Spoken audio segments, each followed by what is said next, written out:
Hello everyone, कैसे हैं आप लोग। I hope you are doing very well in your education and in your life. Student, मैं हूं आपका केमिस्ट्री का फैकल्टी। मेरा नाम है यश मेवाड़ा। देखिए, हम क्या करने जा रहे हैं, हम यहाँ पे केमिस्ट्री को ब्रीफली एक्सप्लेन करने जा रहे हैं।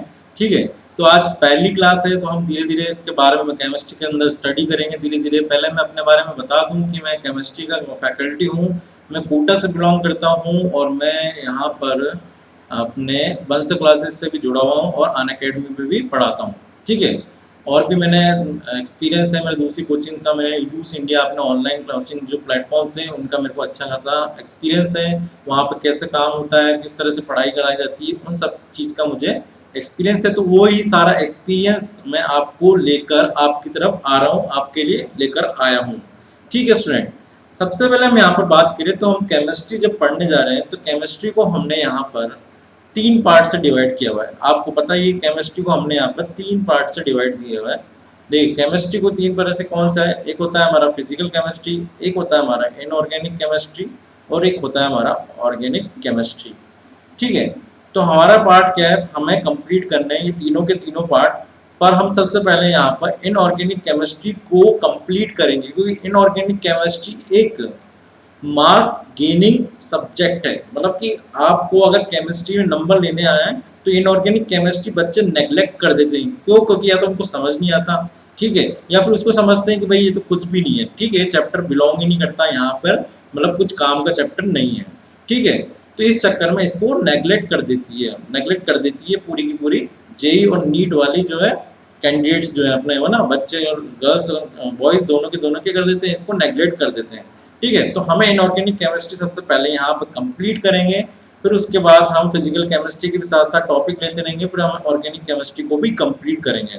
ठीक है, हम यहाँ पर पढ़ने से पहले सबसे पहले बात करें कि भैया हम physical chemistry, inorganic chemistry, organic chemistry जब पढ़ाएंगे तो हम इसको अच्छे लेवल पे लेके जाएंगे। ऐसा नहीं कि भाई हम छोटा सा लेवल लेके जाएंगे और बस वहाँ पे पढ़ा दिया और खत्म हो गया।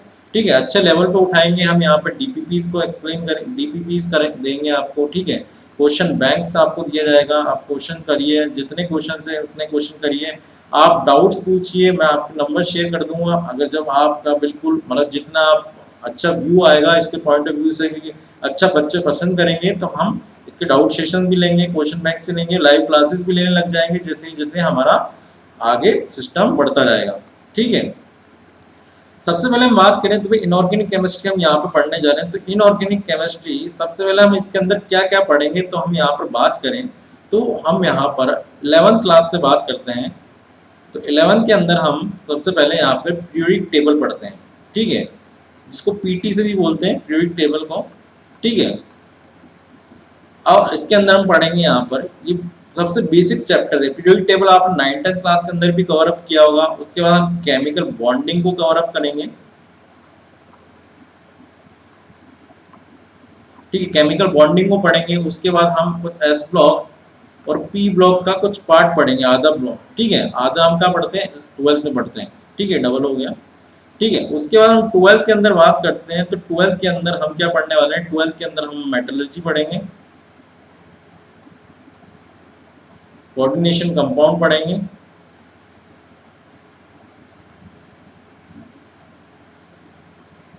ठीक, कोऑर्डिनेशन कंपाउंड कंप्लीट करेंगे वहां पर। और उसके बाद हम वहां पर डी एंड एफ ब्लॉक को कंप्लीट करेंगे। और उसके बाद कुछ बचा हुआ जो पार्ट होता है हमारा पी ब्लॉक का, उसको कवर अप करते हुए हम यहाँ पर लास्टली क्वालिटेटिव एनालिसिस, यानी कि हम बोल सकते हैं इसको सॉल्ट जो चैप्टर होता है, सॉल्ट एनालिसिस जो होता है, उसको हम यहाँ पर कवर अप करेंगे। ठीक है, ये चीज़ें हम यहाँ पर पढ़ने वाले हैं इस चैप्टर के अंदर से। ठीक है, अब इस सब कुछ कंप्लीट करने वाले हैं तो हम यहाँ पर बिल्कुल जेई कौन सा लेवल लेके जाएंगे, यहाँ पर हम यहाँ पर बिल्कुल जेई और नीट जेई का लेवल लेके जाएंगे। देखिए, यहाँ पे हम जेई का लेवल लेके जाएंगे, जेई एडवांस तक का लेवल जाएंगे। ठीक है, नीट का लेवल भी लेके जाएंगे, क्योंकि जेई एडवांस का हो गया, नीट का हो गया, जेई मेंस का साथ में। ठीक है, इनका लेवल उठाएंगे, एनसीईआरटी का लेवल उठाएंगे। क्योंकि भाई जो एनटीए है, ठीक है, जो एनटीए जो है नेशनल टेस्ट एजेंसी जो वहाँ पर है दिल्ली में, वो क्या कर रहे हैं, वो जो फैकल्टीज हैं वहाँ पे जो पेपर बनाते हैं, जो भी कैंडिडेट्स है, वो एक ही माइंडसेट से पेपर बनाते हैं, क्योंकि वही बंदे जेई का पेपर बनाते हैं, वही नीट का बनाते हैं, वही एनसीईआरटी बेस्ड पेपर बनाते हैं। ठीक है, तो उनको भी कहीं ना कहीं आलस आ ही जाते हैं, तो उनका प्रेजेंस ऑफ माइंड क्या है, सेम है, जेई के लिए भी, नीट के लिए भी, एनसीईआरटी के लिए भी। ठीक है, तो वो क्या बोलते हैं तभी कि आप एनसीईआरटी को ढंग से पढ़ते हो तो आप अपना क्या कर लोगे, पूरा जेई मेंस तक लेवल तो आप अच्छे से कंप्लीट अप कर लोगे और अपना जे नीट का भी एग्जाम कंप्लीट कर लोगे। ठीक है, तो ये हम चीज करेंगे इसके अंदर। उसके बाद हम बात करें इसके अंदर, तो हम यहाँ पर कुछ प्रीवियस ईयर क्वेश्चंस कंप्लीट करेंगे, प्रीवियस ईयर क्वेश्चंस कंप्लीट करेंगे। प्रॉब्लम सॉल्विंग कॉल से यहाँ पर हम चालू करेंगे, प्रॉब्लम सॉल्विंग हम वीडियोस डालेंगे, किस तरह से अप्रोच करना चाहिए, प्रॉब्लम सॉल्विंग क्वेश्चंस डालेंगे हम, किस तरह से क्वेश्चन करना चाहिए। डीपीपी शीट्स बताई दी मैंने आपको, डीपीपी शीट्स सॉल्व करेंगे हम यहाँ पर। ठीक है, ये सब चीज़ें हम इसके अंदर कवर अप करने वाले हैं। ओके, अब हम बात करें भाई, आप यहाँ पर कोटा आते हो, कोटा आकर यहाँ पर बहुत सारा खर्चा करते ही हो। ठीक है, आप 1 लाख रुपए खर्च कर रहे हो, कोचिंग की फीस हो गई, उसके बाद आप यहाँ पर रह के 2 लाख रुपीज़ के आसपास आपका क्या हो जाता है, रहना हो जाता है, खाना हो जाता है ना, और कुछ छोटा मोटा हो गया, तो यहाँ पे अल्टीमेटली 3 लाख के आसपास आपका पूरा पेमेंट खर्च हो जाता है। ठीक है, तो भाई वो चीज़ हम आपको जब यहाँ पर फ्री ऑफ कॉस्ट प्रोवाइड करा रहे हैं तो आप उसका मजा लीजिए। ठीक है, कोई भी फैकल्टी ये नहीं चाहेगा कि वो अपनी प्रेजेंस को बेकार क्रिएट करें। ठीक है, कहीं भी आप, मैं पढ़ा रहा हूँ तो मेरे को भी अगर कहीं और भी शिफ्ट होना है या फिर मुझे खुद की कोचिंग खोलनी, तो ऑब्वियसली मैं अपना क्या करूँगा, एक बहुत अच्छा अपना जितना भी हो सकता है बहुत अच्छा देने की कोशिश करूँगा, सबसे बेस्ट देने की कोशिश करूँगा आपको, और अच्छे लेवल पे आपको लेकर जाऊँगा, अच्छे क्वेश्चन करवाऊँगा आपको, है ना। तो मेरा काम ये है कि हर बच्चे को पढ़ाई करना चाहिए, क्योंकि अभी जैसे पैंडेमिक की कंडीशंस है, अभी हम पैंडेमिक के अंदर बीच में चल रहे हैं, सेकंड ईयर आ चुकी है। ठीक है, अब बच्चे क्या है, पढ़ाई करते हैं, फिर उसके बाद क्या करते हैं, उसके बाद पढ़ाई करते करते क्या हो गया, उनने पढ़ाई करना बंद कर दिया है। ठीक, कई बच्चे ऐसे हैं कि यार पैंडेमिक आ जाता है और अभी यार 12th बोर्ड के पेपर भी कैंसिल हो चुके हैं। ठीक है, तो यहाँ पर बच्चों का अभी हाल जब जो है वो जेई मेंस और मेंस और क्या है, नीट का पेपर बिल्कुल अब वो जो डेट है वो आने वाली है बिल्कुल आपकी, कब उनका पेपर होने वाला है, क्योंकि जो कोरोना है, कोरोना की जो रेट है वो क्या हो रही है, कोविड कम होता जा रहा है। जैसे जैसे कोविड कम होता जा रहा है तो हमारे जो रमेश सर है वहाँ पर जो बैठते हैं वो क्या बोले, वो क्या करने वाले हैं वहाँ पर अपनी डेट्स निकालने वाले हैं कि जल्द से जल्द आपका पेपर कब होगा वो चीज़ हम बता देंगे। ठीक है, तो यहाँ पे हम इस चीज़ के बारे में बात नहीं करते हैं भैया, वो हमारे काम की बात नहीं है, हमें पढ़ाई करनी है, हमें पढ़ते रहना चाहिए, हमें तैयार रहना चाहिए। एकदम से ऐसा नहीं हो कि हम पूरा कर चुके हैं तो हम यहाँ पर उसको क्या कर देंगे, छोड़ देंगे कि भाई हमने पढ़ लिया, बार बार कहाँ तक पढ़े की चीज़ को। ठीक है, एक हमें छोड़ना नहीं है, जैसे हमने छोड़ा वैसे लेग आ जाएगा, उसके अंदर कुछ ना लूप होल्स बन जाएंगे, आप छोटी मोटी चीज़ भूल जाओगे और उसके बाद आप उस चैप्टर को ही पूरा खत्म कर दोगे, ऐसे ऐसे पूरा कोर्स खत्म हो जाएगा। ठीक है, तो हमें बिल्कुल ध्यान से पढ़ते रहना है। देखिए, जो इनऑर्गेनिक केमिस्ट्री होती है ना, इनऑर्गेनिक केमिस्ट्री को पढ़ने का क्या तरीका होता है, इनऑर्गेनिक केमिस्ट्री को पढ़ने का तरीका ये होता है, ये थोड़ा डाटा बेस होता है। ठीक है, डाटा बेस होता है कि भाई इसके अंदर से जो दे रखा है, जो एक्सेप्शन है, जो एक्सेप्शन है वही एक्सेप्शन इसके अंदर आएंगे। ठीक है, उसी एक्सेप्शन से क्वेश्चन पूछा जाएगा। ठीक है, जो डाटा दे रखा है, डाटा से बेस जो दे रखा है कि भाई ये होता है तो यही होगा भाई, उसको चेंज तो ना कर सकते हैं भाई। ठीक है, फिजिक्स तो ना है कि भाई इधर की जगह हमने इधर पुली लगा दी, एक और पुली ऐड कर दी, ऐसा तो कुछ कर नहीं सकते। तो डाटा बेस्ड टाइप चैप्टर है, डेटा बेस्ड टाइप क्या है, पूरा सब्जेक्ट है इनऑर्गेनिक केमिस्ट्री। ठीक है, तो हमें इसको वीडियोस को देखना है, डेली बेसिस पे हम वीडियोस को देखते हैं, तो ना हमें जैसे मूवीज देखते हैं तो मूवीज को देखते हैं तो हम वहाँ क्या होता है, वीडियोस को देखते रहते हैं तो हमें पिक्चर याद रहती है, कोई पूछता है क्या था उस सीन में, हाँ, फिर कुछ साल बाद भी हम इस चीज़ को डिस्कस करते हैं तो बिल्कुल आप बताते हो हाँ भाई उस पिक्चर में ऐसा था, तारे जमीन थी उसमें भाई ऐसा था, आमिर खान ऐसे कर रहा था। ठीक है, तो वैसे ही यहाँ पर हमें इनऑर्गेनिक केमिस्ट्री को बार बार वीडियोस को देखना है, ये तरीका हो सकता है। नहीं तो आप पेन कॉपी को खोलिए और पेन कॉपी से लिखना चालू करिए अपनी कॉपी में, बिल्कुल नोट्स क्लास के अंदर आए तो नोट्स बनाइए, बिल्कुल नोट्स बनाएंगे, बिल्कुल प्रॉपर आपके नोट्स बनाए जाएंगे, बिल्कुल एक एक चीज़ को लिखवाया जाएगा जो जो इम्पोर्टेंट है, कोटा में जो पढ़ाया जाता है उसका पूरा सार आपको दिया जाएगा। ठीक है, तो आपको फ्री ऑफ कॉस्ट स्टडी करा रहे हैं तो इसका मतलब ये नहीं है कि बस ऊपर ऊपर से लेके जाएं, क्योंकि हमें भी अपना क्या करना पड़ता रहता है, खुद का एक लेवल रखना पड़ता है। अगर मैंने अपना लेवल नीचे गिराया तो मेरा भी क्या होगा, आगे जाके लॉस होगा। ठीक है। जितनी बार हम जितना पढ़ाते हैं उतना ज़्यादा हमारा चैप्टर भी निखर के आता है, मतलब कोर्स भी निकल के आता है, हमारा सब्जेक्ट भी बाहर निकल के आता है। ठीक है, तो आपको बस हमारा फ़ायदा उठाना है। अभी हम पैंडेमिक की सिचुएशन है, इसलिए सब्जेक्ट्स डल रहे हैं। बाद में ऐसा होगा कि जैसे ही कोविड खत्म हो गया तो ये वीडियोस क्या पता कोई हटा भी दे, नहीं भी हटाए, चलो नहीं हटाएंगे, मैं तो नहीं हटाऊंगा फैकल्टी। ठीक है, कि बच्चों को बेनिफिट्स मिलता रहे, पर आगे जाके फैकल्टीज वो वीडियोस हटा सकते हैं। ठीक है, तो आपको हाइब्रिड कंडीशन भी हो सकती है। तो भाई अभी हमारे पास ऑफलाइन है एक अच्छा जरिए, क्योंकि आपके ऊपर वहाँ पर निगरानी रहती है किस तरह से आप पढ़ रहे हो। वहाँ पे आपको बहुत सारे लोगों का क्या मिलता है, बहुत सारे फैकल्टीज, बहुत सारे स्टूडेंट का एक साथ वो मिलता है कि भाई यहाँ पे कंपटीशन मिलता है कि भाई बच्चा ये पढ़ रहा है, मैं भी पढ़ूँ, मेरा दोस्त पढ़ रहा है। हॉस्टल्स में रहते हो आप, तो हॉस्टल में आपको मिलता है कि यार वो रात रात पढ़ता है, पूरी रात सुबह से शाम तक पढ़ता है, फिर उसके बाद सोता है, 5-6 घंटे भी चल जाता है। ठीक है, तो आपको वहाँ पे क्या मिलता है, कोटा में आप जब आते हो तो यहाँ पे कंपटीशन मिलता है, पर आपको यहाँ पर जो घर रह रहे हो वो कंपटीशन नहीं मिल रहा, तो कोई बात नहीं। तो हम आपके लिए यहाँ पर चैप्टर्स को लेके आ रहे हैं, पूरा पढ़ा रहे हैं सब्जेक्ट को, और आपको पूरी मोटिवेशन के साथ इसको पढ़ना है कि भैया कि हमें कंप्लीट करना है, हमें अंडर 100 नहीं, हमें तो अंडर 10 रैंक चाहिए भैया। कुछ नहीं है, मेरी तो अंडर 10 रैंक है, मेरी रैंक 1 है। बस ये सोच के रखना कि वन वन तो छोड़ो, चलो 1 नहीं है आपकी रैंक, आप अपनी रैंक मान लो 5 रैंक मेरी, तो मेरे को 5 लेके आनी है एनी हाउ। तो उसको लेके आने के लिए तो हम यहाँ पे आपके लिए आए हैं PSA question, problem solving question, DPPs के साथ, शीट्स के साथ। ठीक है, तो आज का हमारा पहला लेक्चर है, तो हम इसको स्टार्ट करने से पहले थोड़ा बहुत हमें बताना पड़ता है भी क्या क्या है। ठीक है, इस तरह से हमारी क्लासेस रहेगी। ठीक है, रोज 1 से 2 लेक्चर डलेंगे आपके, कुछ 30 मिनट्स के भी हो सकते हैं, कुछ 1 आवर के भी हो सकते हैं। ठीक है, तो हम यहाँ पर इसको स्टार्ट करते हैं। देखिए, सबसे पहले हम यहाँ पर स्टार्ट करने से पहले यहाँ पे हम पीरियडिक टेबल पढ़ने जा रहे हैं सबसे पहले। ठीक है, देखो पीरियडिक टेबल को हम यहाँ पर पढ़ने जा रहे हैं, उससे पहले हम कुछ बेसिक्स ऑफ एटम को समझेंगे। भाई एटम होता क्या है। ठीक है, भाई पेन कॉपी निकाल लीजिए, जिसने पेन कॉपी नहीं निकाली है अभी तक। ठीक है, थोड़ा पेन कॉपी वगैरह निकाल लीजिए जिसने अभी तक नहीं निकाले हैं, और अपने कॉपी में डाल लीजिए वहाँ पर चैप्टर का नाम पीरियडिक टेबल, या फिर आप ऊपर से ये भी डाल सकते हो क्वांटम नंबर्स। ठीक है, क्वांटम नंबर्स क्या होते हैं। ठीक है, बेसिक्स पढ़ाएंगे हम सबसे पहले यहाँ पे, जो बेसिक्स होते हैं, क्योंकि वो बेसिक्स हमारे इनऑर्गेनिक केमिस्ट्री के अंदर यूज आते हैं, तो उन बेसिक्स को हमें यहाँ पे कंप्लीट करना पड़ेगा सबसे पहले, उसके बाद हम आगे चलेंगे। ठीक है, ठीक है माय डियर फ्रेंड्स, तो आप बिल्कुल दिल थाम कर बैठ जाइए, स्टार्ट करिए, अपनी पेन कॉपी निकाल लीजिए और लिखना स्टार्ट करिएगा। जैसे ही हम लिखवाते हैं, देखिए पहले आपको वीडियो देखना है कि भाई समझाया क्या, पढ़ाया क्या, उसके बाद हम आपको बोलेंगे कि आप अब लिख लीजिए वीडियो स्टॉप करके। ठीक है, मैं खुद बोल दूंगा कि वीडियो स्टॉप कर लीजिए और लिख लीजिए उस चीज़ को। ठीक है, तो यहाँ पे टाइम वेस्ट नहीं होता, कि टाइम वेस्ट भी होता है जब हम क्लास के अंदर पढ़ाते हैं, तो भाई बच्चे बोलते हैं कि एक कोई धीरे लिखता है, कोई फास्ट लिखता है, किसी की फ्रिक्वेंसी मैच नहीं होती, कोई भाई कोई ऐसी जगह से बिलोंग करता है जिसकी स्कूलिंग अच्छी नहीं होती कहीं। ठीक है, रूरल एरिया से बिलोंग करते हैं, तो हर तरह के बच्चे होता है, हर तरह के फैकल्टीज होते हैं, तो फैकल्टीज की फ्रिक्वेंसी कई तरह मैच होती है, कहीं नहीं मैच होती किसी से।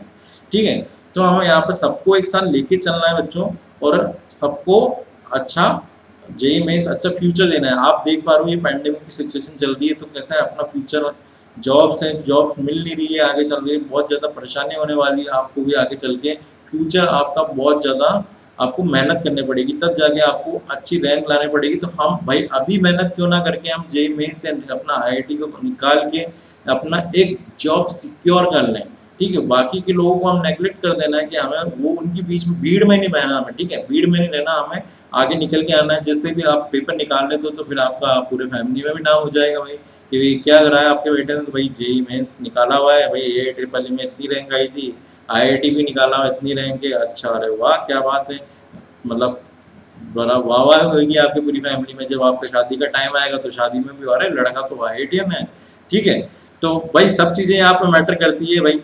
ठीक है, लड़की वाले आपको बोलेंगे वाइफ मिलेगी, अरे क्या बात है, आप फिर उसको बोल सकते हो देखो आईआईटीएन हूँ मैं, मतलब। ठीक है, तो आपको बहुत सारी चीज़ें यहाँ पर मैटर करती है। ठीक है, चलो और इन सब चीज़ों को बोल के हम यहाँ पर अपना चैप्टर को आगे बढ़ाते हैं, है ना। इसके बारे में हम पढ़ते हैं कि सबसे पहले हम यहाँ पर बेसिक्स ऑफ एटम को स्टडी करेंगे। उसके बाद सबसे पहले हम यहाँ पर क्वांटम नंबर के बारे में पढ़ेंगे। ठीक है, सबसे पहले यहाँ पर हम बात करें कि भाई एटम क्या होता है। ठीक है, सबसे पहले हम बात करें यहाँ पर, तो एटम क्या होता है उसके बारे में हम पढ़ते हैं। ठीक है, भाई एटम क्या है, एटम इसका है, an atom is the smallest individual particle of element. क्या बोला मैंने यहाँ पे, बात को बिल्कुल ध्यान से सुनना है कि एटम क्या है। एटम क्या है? Atom is the smallest individual particle of element, यानी कि कोई एलिमेंट है उसका स्मॉलेस्ट पार्टिकल क्या है, उसका स्मॉलेस्ट पार्टिकल है एटम। भाई हमारे पास यहाँ पर एक ये है, ये हाइड्रोजन एटम है, ठीक है, या जीनोन एटम है। तो इसका स्मॉलेस्ट इंडिविजुअल पार्टिकल क्या है? ये एलिमेंट का स्मॉलेस्ट इंडिविजुअल पार्टिकल क्या है?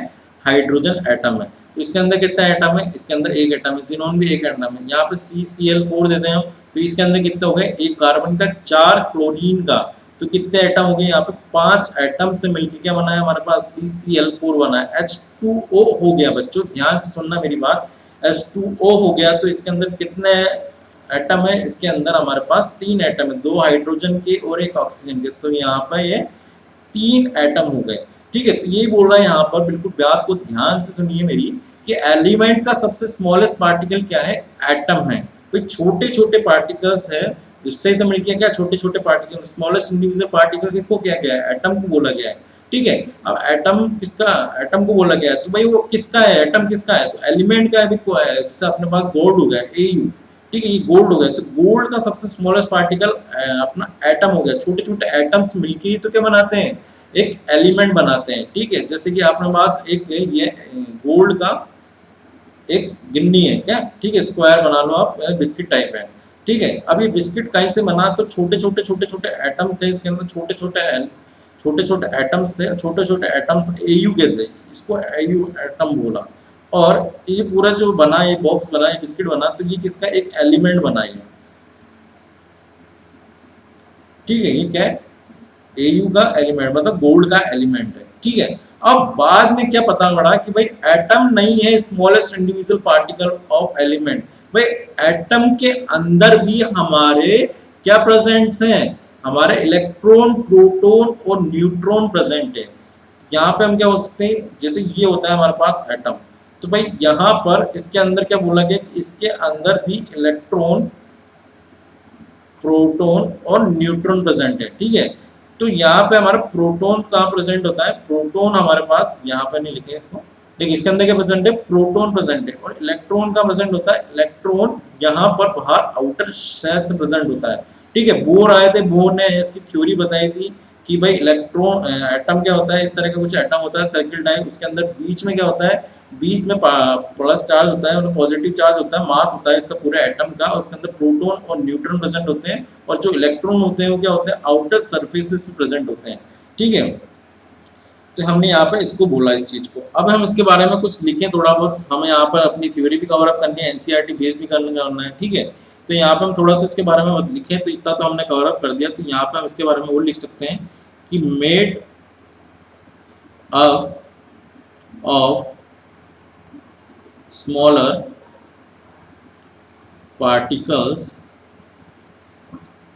like इलेक्ट्रॉन, प्रोटॉन और न्यूट्रॉन, ठीक है। इसके ऊपर चार्ज का साइन दिखाया जाता है, ये इलेक्ट्रॉन मतलब माइनस का साइन दिखाया जाता है क्योंकि इसके अंदर नेगेटिव चार्ज प्रेजेंट होता है, प्रोटॉन पॉजिटिव होता है क्योंकि इसके अंदर पॉजिटिव चार्ज प्रेजेंट होता है, और न्यूट्रॉन इसके ऊपर कोई भी चार्ज प्रेजेंट नहीं होता है, इसलिए इसके ऊपर 0 दिखाया जाता है, ये न्यूट्रल होता है, ठीक है। तो हमने इसको ये बोला, और अब इसके हम बात क्या कर सकते हैं, और वो क्या काम करता है? Which can take part in a chemical reactions. ये क्या करते हैं? H2O, तो H2O अपने आप तो बन नहीं गया, तो क्या करते हैं? यहाँ पर एटम्स होते हैं, वो क्या करते हैं? यहाँ पर ये हाफ,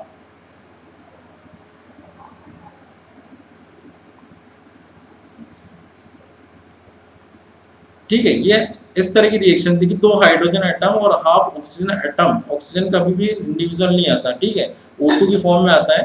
तो यहाँ पर O2 की फॉर्म में आता है, तो इसने हाइड्रोजन, या आगे जाके पढ़ेंगे O2 क्या होता है, ठीक है। अभी हम सिर्फ इतना बेसिक समझना है कि हाइड्रोजन है वो सिंगल एटम है, और ऑक्सीजन के यहाँ पे 2 एटम होते हैं। इसको बैलेंस करने के लिए हमने यहाँ पे इसको हाफ से करा मल्टीप्लाई, इसको 2 से करा और H2O बना लिया यहाँ पे, ठीक है। तो ये क्या कर रहे हैं? यहाँ पे जो एटम्स होते हैं वो क्या करते हैं? केमिकल रिएक्शन में पार्ट लेते हैं और क्या बना लेते हैं? यहाँ पर ये एटम है, ठीक है, ये एटम है और क्या बना लेते हैं यहाँ पर, ये कंपाउंड बना देते हैं इसका। इसको क्या बोलते हैं, जब भी कोई एलिमेंट एटम एक दूसरे से रिएक्ट करते हैं, ये ऑक्सीजन में एटम हो गए यहाँ पे, ये दोनों एक दूसरे से रिएक्ट करें, इनको कंपाउंड ही बोलते हैं, है ना। ये जब रिएक्ट करते हैं, कंपाउंड कंपाउंड रिएक्ट करके हमें कंपाउंड दे सकता है ना।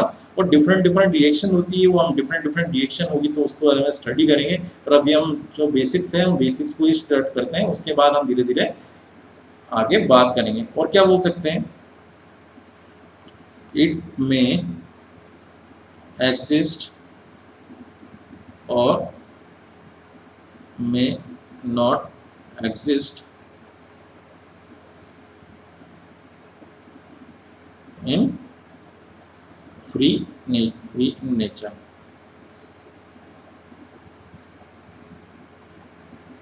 ठीक है, मतलब कई बार ऐसा होता है कि फ्री इन नेचर में भी प्रेजेंट होते हैं, कई बार मतलब न्यूट्रल प्रेजेंट होते हैं, कई बार इनके ऊपर चार्ज प्रेजेंट होता है।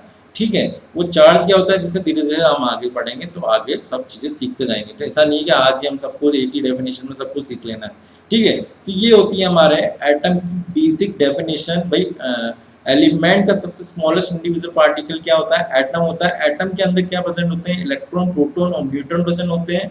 और वो क्या करता है, केमिकल रिएक्शन के अंदर पार्ट लेता है, और ना, और इट में एग्जिस्ट और may not exist in free और इन नेचर। मतलब कई बार वो फ्री में भी एग्जिस्ट हो सकता है और free not in free in में एग्जिस्ट भी कर सकता है। ठीक है, मतलब बिना चार्ज के भी एग्जिस्ट कर सकता है। ठीक है, जैसे हाइड्रोजन हो गया, एटम हो गया, जीनोन हो गया, एटम हो गया। ठीक है, ये इंडिविजुअल स्टेट में क्या करते हैं, एग्जिस्ट करते हैं। जबकि CCl4 हो गया, ये 5 एटम हो गए, H2 हो गए, 3 एटम हो गए। अब ऑक्सीजन जैसा हो गया, ये ऑक्सीजन सिंगल ही प्रेजेंट नहीं होता है, क्या होता है, कंपाउंड की फॉर्म में प्रेजेंट हो सकता है। इसको एटम भी बोल, एलिमेंट भी बोल सकते हैं। ठीक है, एटम भी बोल सकते हैं। ठीक है, जैसे जैसे धीरे पढ़ेंगे हम पीरियोडिक टेबल के अंदर, वैसे वैसे हम चीज को कवर अप करते चलेंगे। ठीक है, अब आगे हम बढ़ते हैं यहाँ पे फंडामेंटल पार्टिकल्स के ऊपर। फंडामेंटल पार्टिकल्स जो है हमारे पास, देखिए फंडामेंटल पार्टिकल्स जो है, थोड़ा पेन चेंज कर ले, थोड़ा इंटरेस्टिंग होना चाहिए हमारा सेशन। देखिए फंडामेंटल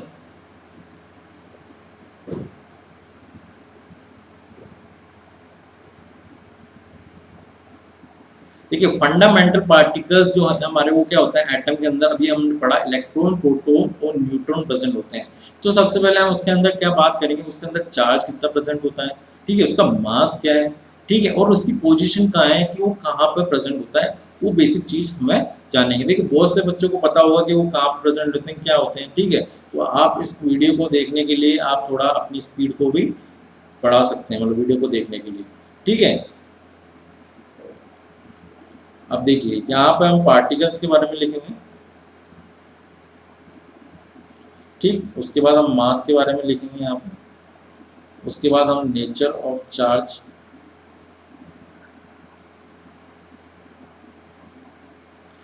उसके बाद अमाउंट ऑफ चार्ज,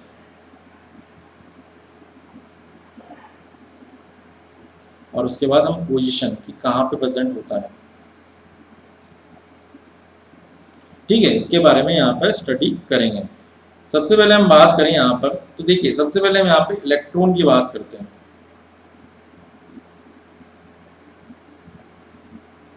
ठीक है, ये इलेक्ट्रॉन, सबसे पहले इलेक्ट्रॉन की बात करते हैं यहाँ पर।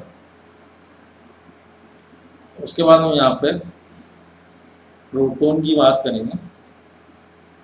उसके बाद हम यहाँ पर न्यूट्रॉन की बात करेंगे। ठीक है, तो देखिए हम सबसे पहले बात करें कि नेचर ऑफ चार्ज क्या होता है। देखिए नेचर ऑफ चार्ज क्या होता है, न्यूट्रॉन, नाम से सुना पड़ रहा है हमें, न्यूट्रॉन मतलब क्या होगा, न्यूट्रल होगा। तो ये क्या होता है, न्यूट्रल होता है। अभी आपने बताया कि न्यूट्रल होता है, तो एन के ऊपर क्या होता है, 0 इस तरह से लिखा होता है। तो इसका मतलब क्या होता है, ये न्यूट्रल है। ठीक है, प्रोटॉन, प्रोटॉन नाम से पता पड़ रहा है कि पॉजिटिव चीज है, तो ये क्या होता है, पॉजिटिव हो गया। ठीक है, आजकल पॉजिटिव होना बहुत, मतलब पॉजिटिव नाम जो पॉजिटिव था, अब वो पॉजिटिव वर्ड बहुत ज्यादा नेगेटिव लगने लगा है। ठीक है, तो जो का पार्ट, ठीक है, पॉजिटिव वर्ड अब बहुत ज्यादा क्या लगना पड़ा है कि भाई पॉजिटिव नहीं होना हमें, तो हमें तो नेगेटिव ही रहना है। ठीक है, तो भाई हाँ, यहाँ पे थोड़ी मस्ती भी चलनी चाहिए साथ में। ठीक है, और इलेक्ट्रॉन क्या होता है बेटा, इलेक्ट्रॉन होता है हमारे पास, वो होता है नेगेटिव। क्या होता है वो होता है नेगेटिव। ठीक है, नेचर ऑफ चार्ज क्या होता है यहाँ पर, इसका नेगेटिव होता है। और प्रोटॉन का होता है पॉजिटिव, और न्यूट्रॉन का होता है न्यूट्रल।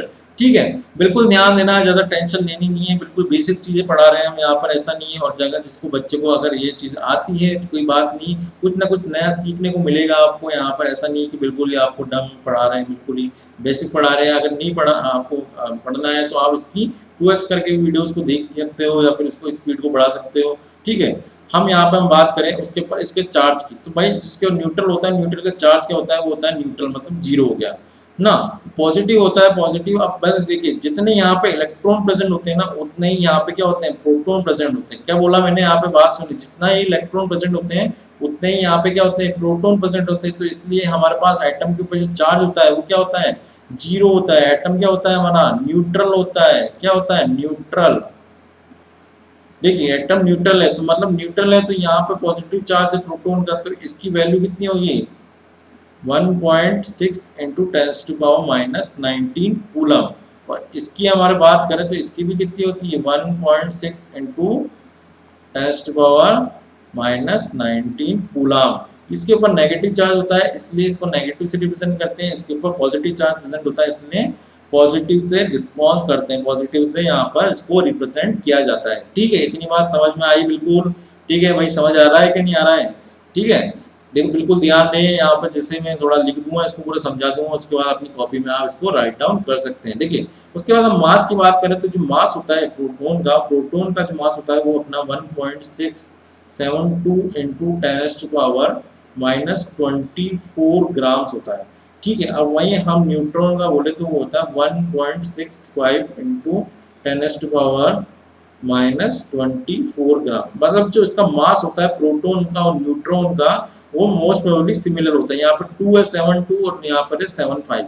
वो इलेक्ट्रॉन का जो मास होता है वो होता है 9.18 इंटू 10⁻29 ग्राम। देखिए इसके कंपैरिजन में बात करें हम इलेक्ट्रॉन और प्रोटॉन के कंपैरिजन में, तो इलेक्ट्रॉन और प्रोटॉन के कंपैरिजन में बात करते हैं यहाँ पर, तो इलेक्ट्रॉन और प्रोटॉन में देखिए, इलेक्ट्रॉन और प्रोटॉन का वैल्यू कितना हाई है as compare to electron. Electron बहुत ज्यादा हल्का है इन कंपेयर टू प्रोटॉन और न्यूट्रॉन।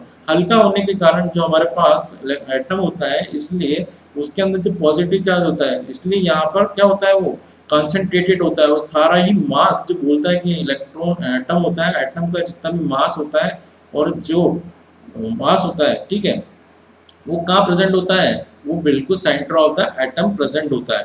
ठीक है, और जो हमारे इलेक्ट्रॉन होते हैं बहुत ज़्यादा हल्के होते हैं इन कंपेरिजन ऑफ प्रोटॉन और न्यूट्रॉन, इसलिए वो कहाँ प्रेजेंट होते हैं, वो आउटर सरफेसेस से प्रेजेंट होते हैं इलेक्ट्रॉन को, उनको ऑर्बिटल्स बोलते हैं। ठीक है, उसके बारे में पढ़ रहे हैं बस वही टॉपिक है। नाउ नेक्स्ट वाला कि ऑर्बिटल क्या होता है। ठीक है, तो ऑर्बिटल्स के अंदर प्रेजेंट होते हैं। तो ये होता है हमारा कारण कि प्रोटॉन और न्यूट्रॉन बहुत ज़्यादा हैवी होते हैं, इस चक्कर में क्या प्रेजेंट होते हैं, वो सेंटर ऑफ एटम के अंदर प्रेजेंट होते हैं। बाहर क्या होता है, इलेक्ट्रॉन प्रेजेंट होते हैं। ठीक है, क्योंकि वो हल्के होते हैं। किसके कंपैरिजन में, हमारे प्रोटॉन और न्यूट्रॉन के कंपैरिजन में। ठीक है, हम पोजीशन की बात करें तो यहाँ पोजीशन क्या होती है, ये आउटसाइड द न्यूक्लियस प्रेजेंट होते हैं, आउटसाइड द न्यूक्लियस। ठीक है, आउटसाइड द न्यूक्लियस प्रेजेंट होते हैं हमारे इलेक्ट्रॉन, और प्रोटॉन वो होते हैं, प्रोटॉन प्रेजेंट होते हैं inside the electron, sorry, inside the nucleus. ठीक है, इनसाइड द न्यूक्लियस प्रेजेंट होते हैं, और यहाँ पर हमारे पास ये भी कहाँ प्रेजेंट होते हैं, इनसाइड द न्यूक्लियस। ठीक है, ये भी कहाँ प्रेजेंट होता है, न्यूक्लियस के अंदर प्रेजेंट होते हैं। ठीक है, तो ये होता है हमारा फंडामेंटल पार्टिकल्स। पूरे फंडामेंटल पार्टिकल्स आपको समझा दिए हैं। मुझे लगता नहीं है अब आज के बाद आपको इसके अंदर कभी दिक्कत आएगी। ठीक है, तो हमने आपको फंडामेंटल समझ लिए। अब इसके बाद हम आगे बढ़ते हैं भाई, ऑर्बिटल्स क्या होता है। ठीक है, यहाँ पर हमारी हेडिंग डालते हैं ऑर्बिटल्स। ठीक है, ऑर्बिटल्स की जगह हम पढ़े ऑर्बिटल पढ़ते हैं कि ऑर्बिटल क्या होता है। ठीक है, अब ऑर्बिटल क्या होता है बच्चों, ऑर्बिटल होता है एन ऑर्बिटल, इसके पहले बेसिक डेफिनेशन लिखते हैं। एन ऑर्बिटल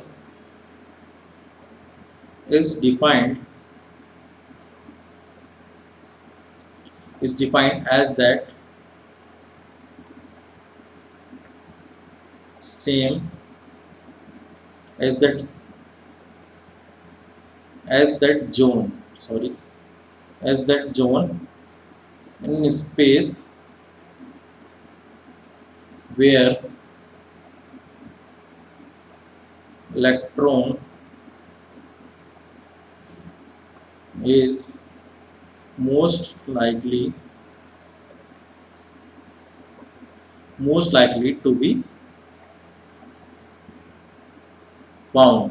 क्या मोस्ट लाइकली का है जहां पे वो मिलते हैं, ठीक है।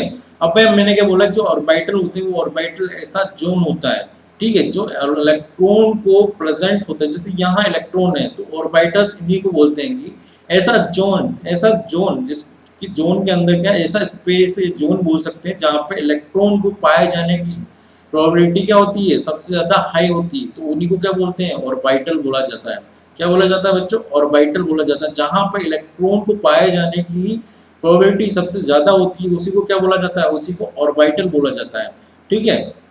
तो इसी को बोलते हैं हमारा ऑर्बिटल। और हम इसको ऑर्बिटल्स को अब हम बात करें तो द ऑर्बिटल्स को हमने यहाँ पर क्लासिफाइड किया है ऑर्बिटल्स को, ठीक है। पोस्ट ऑफिस एस वाला यहाँ पे एक और ऑर्बिटल्स होता है, ठीक है। Orbitals are characterized set of three quantum numbers। इनको थ्री क्वांटम नंबर से इसको करेक्टराइज किया गया है। उनका नाम क्या होता है, एन, एल और एम, ठीक है। और एक और एस होता है, उसको भी हम पढ़ेंगे, पर उससे पहले हम एन और एल और एम की यहाँ पर स्टडी करेंगे, ठीक है। तो ऑर्बिटल्स को करेक्टराइज किया गया set of three quantum number से। अब भाई इनको समझने से पहले हमें यहाँ पे बिल्कुल ध्यान रखना है। देखिए भाई एन, एल और एम को यहाँ पे समझे तो भाई एन, एल, एम क्या है, एटम के रिप्रेजेंट्स में हम बात करें, यहाँ पे एटम के पर्सपेक्टिव से यहाँ पे हम बात करें तो एटम को पाए जाने की क्षमता तो हमें पता है कि ऑर्बिटल्स में है।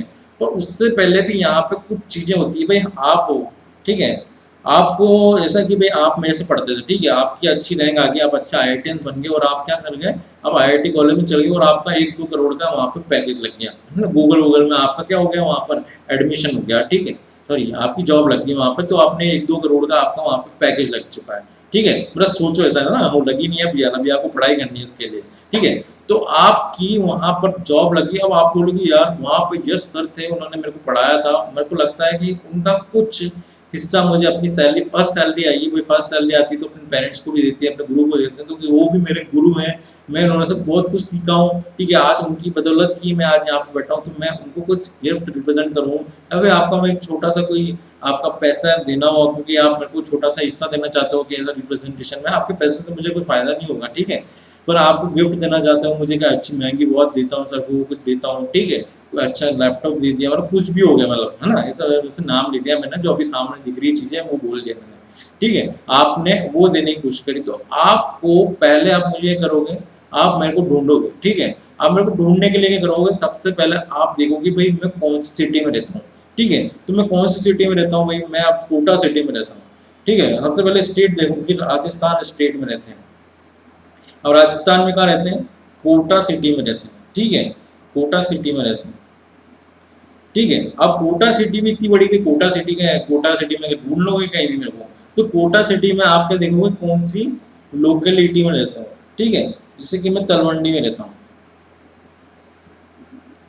ठीक है। अब तलवंडी में तो इतना बड़ा है, तलवंडी में तो ना ढूंढ लोगे कहीं मुझे, तलवंडी में आप ढूंढोगे तो तलवंडी में आप भाई मेरा घर ढूंढोगे, ठीक है, तो मेरा हाउस देखोगे, हाउस कौन सा है, हाउस नंबर क्या है, ठीक है। तो हाउस नंबर क्या है, लोकेलिटी क्या है, कोटा सिटी है, राजस्थान है, कहाँ से बिलोंग करते हैं, तो वो सब चीजें आपको रिक्वायरमेंट होगी कि मेरा मोबाइल नंबर भी वहाँ पे डालना पड़ेगा उस चीज को डालने के लिए।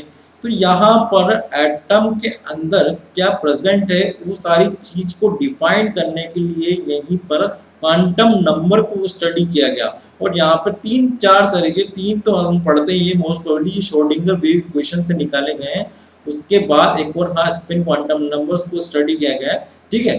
तो उस चीज को हम यहाँ पर किससे पढ़ते हैं, उसको हमें यहाँ पर कंपेरिजन किए गए, किससे, इस चीज से हमें कंपेयर किया आपको, तो उसको हम किससे पढ़ते हैं, क्वांटम नंबर से इसको स्टडी करते हैं। तो सबसे पहले हम यहाँ पर 3 क्वांटम नंबर पढ़ेंगे, उसके बारे में हम जानेंगे कि भाई क्या होता है, किस तरह से क्वांटम नंबर्स होते हैं, कौन कौन से होते हैं, ठीक है, उनको हम आगे जानने की कोशिश करते हैं। तो आप यहाँ तक लिख लीजिए, मैं वीडियो आप पोज कर सकते हैं और उसके बाद हम आगे बढ़ते हैं, भाई आगे क्या पढ़ना है हमें, ठीक है।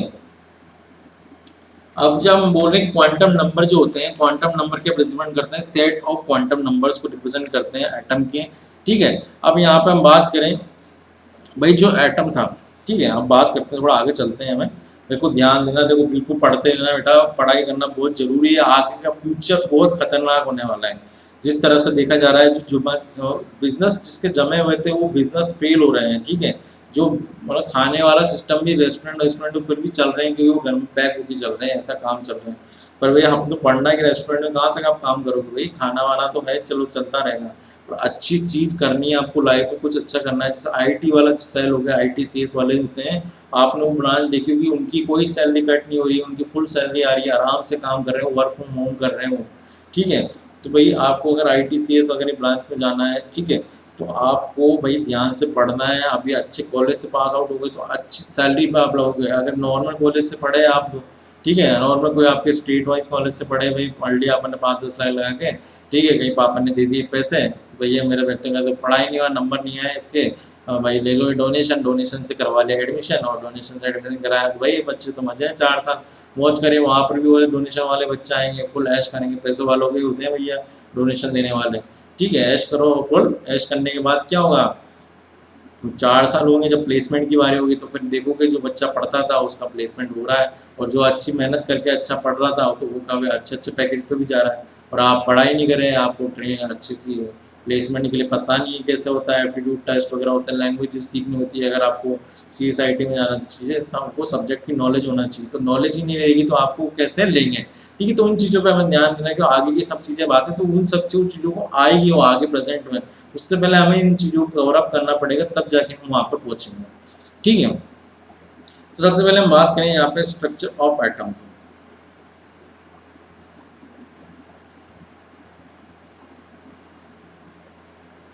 देखो स्ट्रक्चर ऑफ एटम को पढ़ने से पहले हम यहाँ पे बात करें तो स्ट्रक्चर ऑफ एटम किसने बताया था हमारे को, बोर ने बताया था। किसने बताया था, बोर था, बोर ने हमें बताया था। ठीक है, अब बोर ने क्या बताया कि इलेक्ट्रॉन प्रेजेंट क्या होता है, फिक्स ऑर्बिट में प्रेजेंट होता है। इलेक्ट्रॉन का प्रेजेंट होता है, electron present and fix orbit कहाँ प्रेजेंट होता है, फिक्स ऑर्बिट के अंदर प्रेजेंट होता है। ठीक है, वो फिक्स ऑर्बिट होती है, वो सबसे पहले क्या होती है, वो शेल होती है। ठीक है, वो क्या होती है, शेल होती है। ठीक है, यहाँ पे हमारे पास इलेक्ट्रॉन है,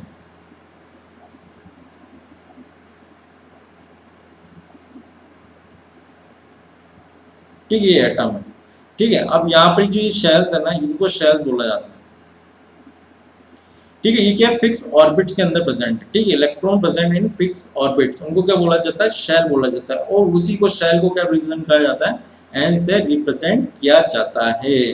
ठीक है, उसके हम बात पढ़ते हैं, उसके बाद हम पढ़ते हैं इसके अंदर शब शेल। शेल के अंदर भी शब शेल प्रेजेंट होती है। ठीक है, शब शेल प्रेजेंट होती है, और उसको किससे रिप्रेजेंट किया जाता है, उसको रिप्रेजेंट किया जाता है एल से। और शब शेल के अंदर क्या होती है, शब शेल के अंदर ऑर्बिटल प्रेजेंट होते हैं। ठीक है, ऑर्बिटल प्रेजेंट होते हैं, तो ऑर्बिटल के अंदर क्या होता है, ऑर्बिटल एम से रिप्रेजेंट किया जाता है। और उसके बाद जो आखिरी है वो है हमारे पास स्पिन क्वांटम नंबर, तो उसको क्या बताया है, स्पिन बताते हैं हमारे इलेक्ट्रॉन का भी किस तरह से वो रोटेट कर रहा है। ठीक है, इसको एस से बताया जाता है। ठीक है, ये होते हैं हमारे 3-4 तरह के क्वांटम नंबर, इसको हमने बता दिया है कि ये होती हैं चीज़ें। ठीक है, और जो हमारा सबसेल था उनको सबने डिफरेंट डिफरेंट साइंटिस्ट थे, चारों की डिफरेंट डिफरेंट साइंटिस्ट ने डिफरेंट डिफरेंट स्टडीज दी थी। तो ये सोमेरिफाइड था, ठीक है, सोमेरिफाइड करके एक साइंटिस्ट था, उन्होंने क्या करा,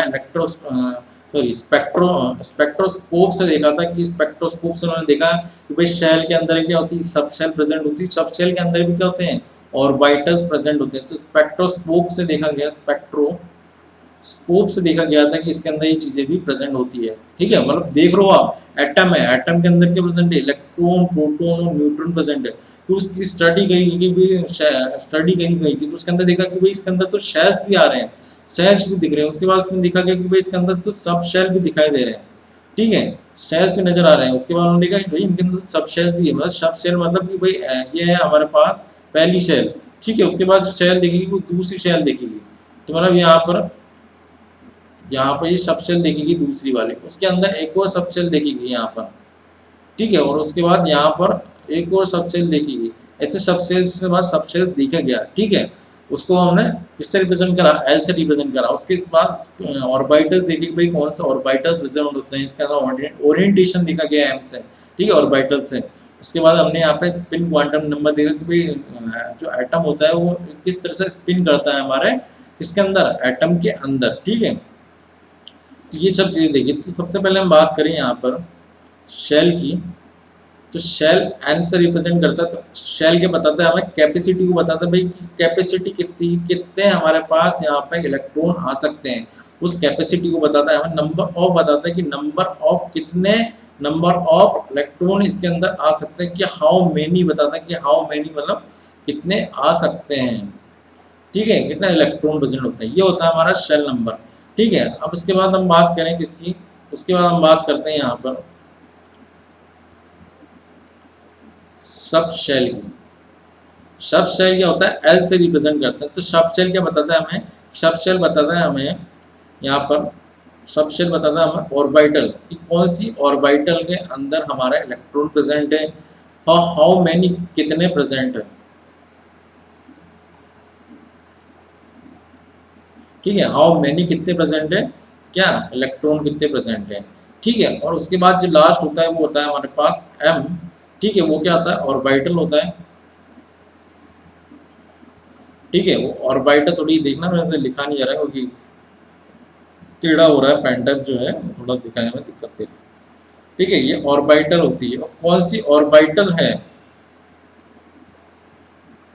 विच ऑर्बिटल, ठीक है, विच ऑर्बिटल कौन सी ऑर्बिटल है, और उसके अंदर क्या है, उसके अंदर कितने इलेक्ट्रॉन प्रेजेंट है, कि एक ऑर्बिटल के अंदर कितने इलेक्ट्रॉन प्रेजेंट होते हैं, 2 इलेक्ट्रॉन प्रेजेंट होते हैं, ठीक है। तो उस ऑर्बिटल को बताता है हमें, ठीक है। और उसके बाद आखिरी होता है स्पिन क्वांटम नंबर, तो वो स्पिन को बताता है कि स्पिन क्वांटम नंबर बताता है भाई किस तरह से रोटेट करा होगा। आपने देखा होगा ये साइन, ये यहाँ पर ऊपर एक क्या होते हैं, अपोजिट डायरेक्शन में होते हैं, ठीक है, एक ऊपर है एक नीचे, ठीक है। अभी ऊपर नीचे क्या होता है इसके बारे में आगे स्टडी करेंगे, ठीक है।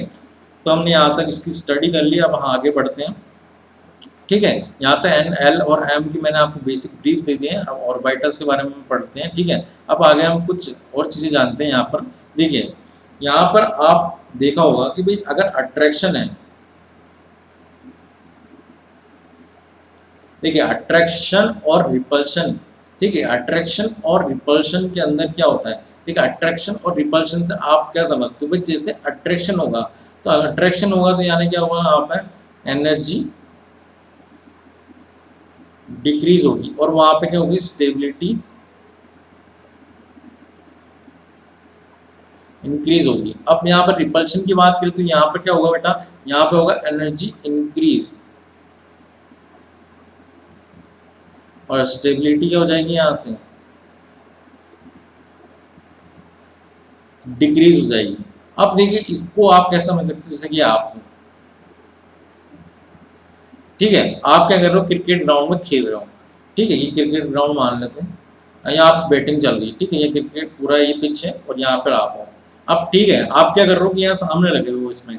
अब ठीक है, आप यहाँ पे क्रिकेटर है, यहाँ से बैटिंग कर रहे हो, ठीक है, बैटिंग कर रहा है यहाँ से बॉलिंग हो रही है, ठीक है। अब बॉलर तो भाई बहुत बेकार बॉलर है, तो भाई क्या हो रहा है, जैसे ही क्या कर रहा है बैटर, बैट्समैन क्या आ रहा है, जैसे बॉल आती है बॉल को मारता है 6, कभी 4, कभी प्ले करता, प्लेस्ड करता है, ठीक है। क्रिकेट तो देखा ही है ना, सामने प्लेस करता है। तो जो हो आप हो यहाँ पर, आप हो तो यहाँ क्या करोगे, आप यहाँ पर जितनी भी बॉल आएगी इस एरिया के अंदर, आप क्या करोगे, इसको कवर अप कर लोगे, ठीक है। आप क्या करोगे, मैं सारी बॉल को कवर अप कर लेता हूँ कि मैं सारी बॉल को पकड़ रहा हूँ, मेरे को सबसे अच्छी फील्डिंग करके दिखानी है, मेरे को सबसे अच्छा प्लेयर बनना है, सबसे अच्छा फील्डर बनना है, मेरे को अच्छा आगे अपना नाम करना है इसके अंदर। तो आप क्या करोगे, यहाँ पर अच्छी फील्डिंग करोगे, ठीक है। अब यहाँ पे क्या कर रहे हो, आप बॉल को पकड़ने जा रहे हो, तो बॉल को पकड़ने जा रहे हो तो यहाँ पर क्या हो रहा है, आपकी स्टेबिलिटी क्या हो रही है, पहले तो बहुत एक बार आपके अंदर क्या था, बहुत ज्यादा एनर्जी थी, तो आपने स्टार्टिंग में तो भाई इधर भागा उधर भागा, लॉन्ग लॉन्ग ऑफ सब जगह भागे, आप सामने आ रही है, ठीक है।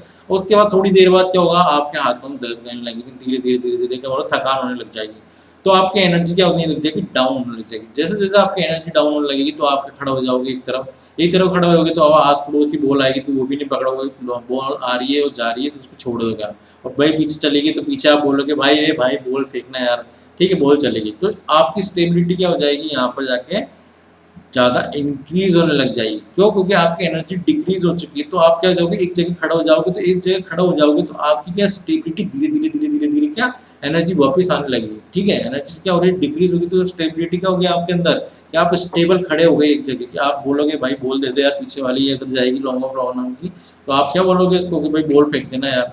ठीक है, तो यहाँ पर ये चीज होगी, तो इस वजह से क्या होगी आपकी, जैसे जैसे एनर्जी डिक्रीज होगी वैसे वैसे स्टेबिलिटी आपकी क्या होगी, इंक्रीज होती रहेगी।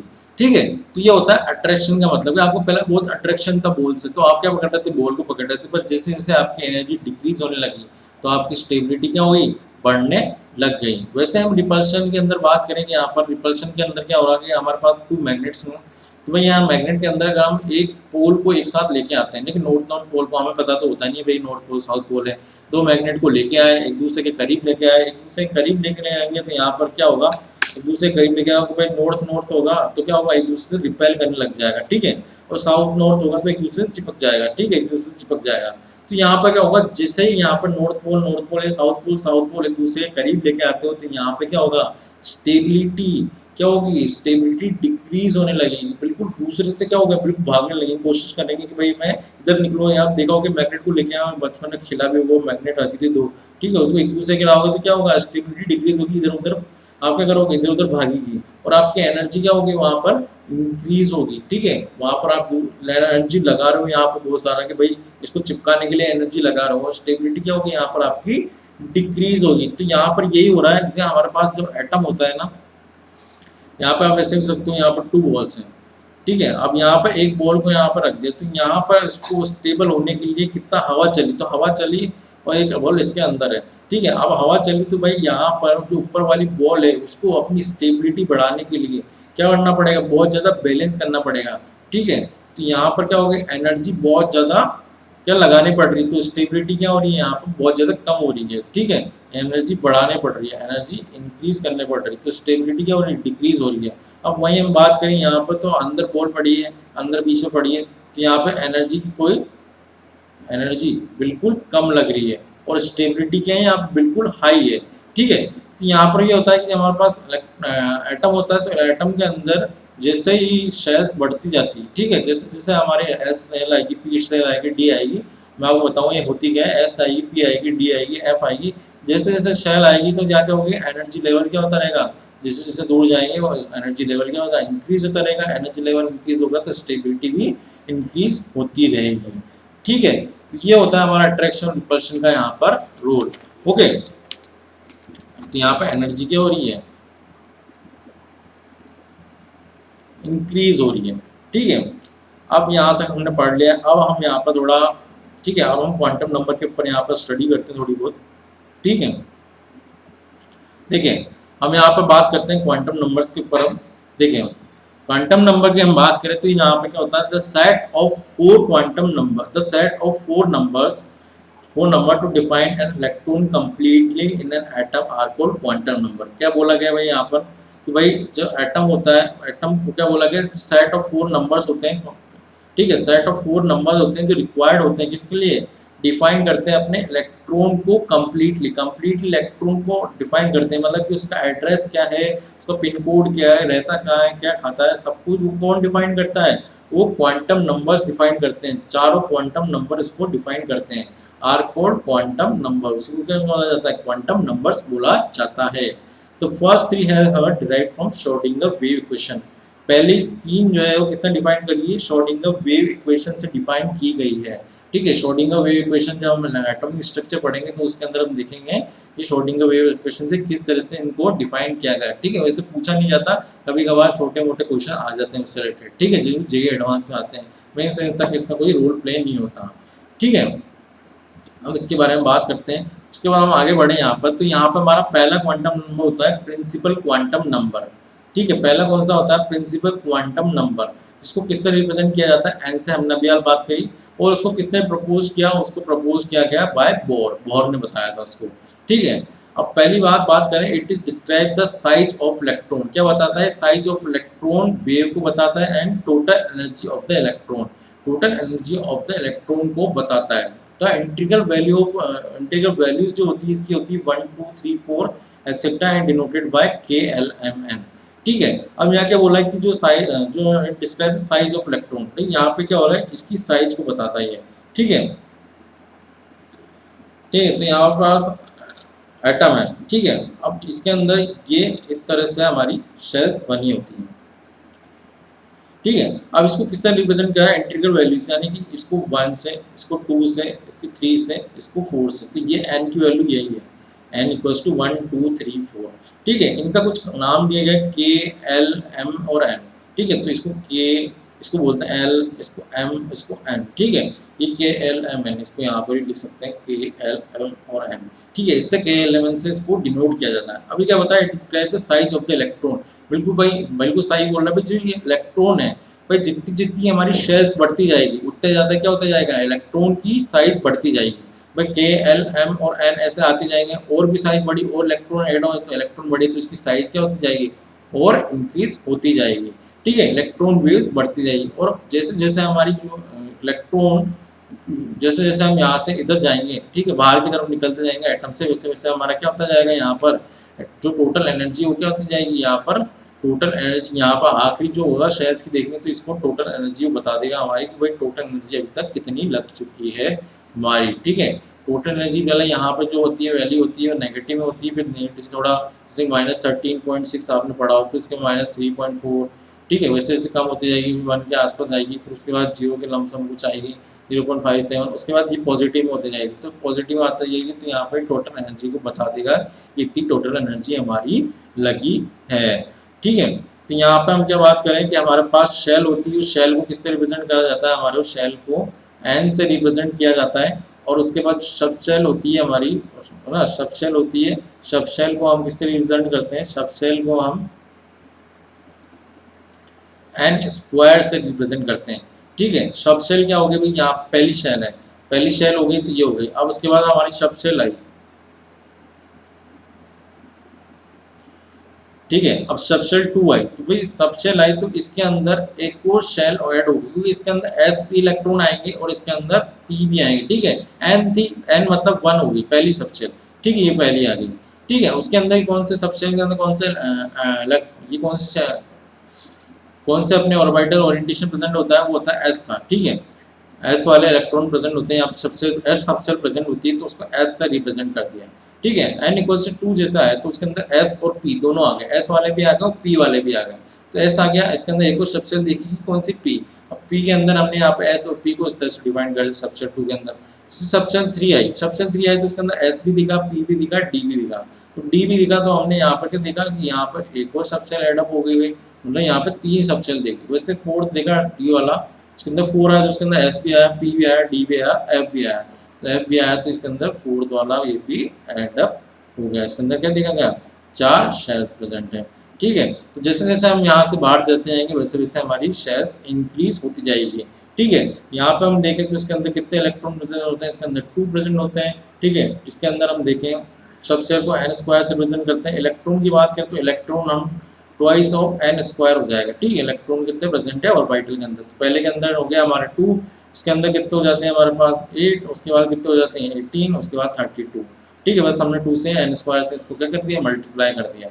1 था तो 2, ठीक है, 1 था तो 1 पुट, यहाँ 1 वैल्यू पुट करेंगे तो कितना आ जाएगा, 1 पुट करा तो यहाँ पे आ जाएगा 2।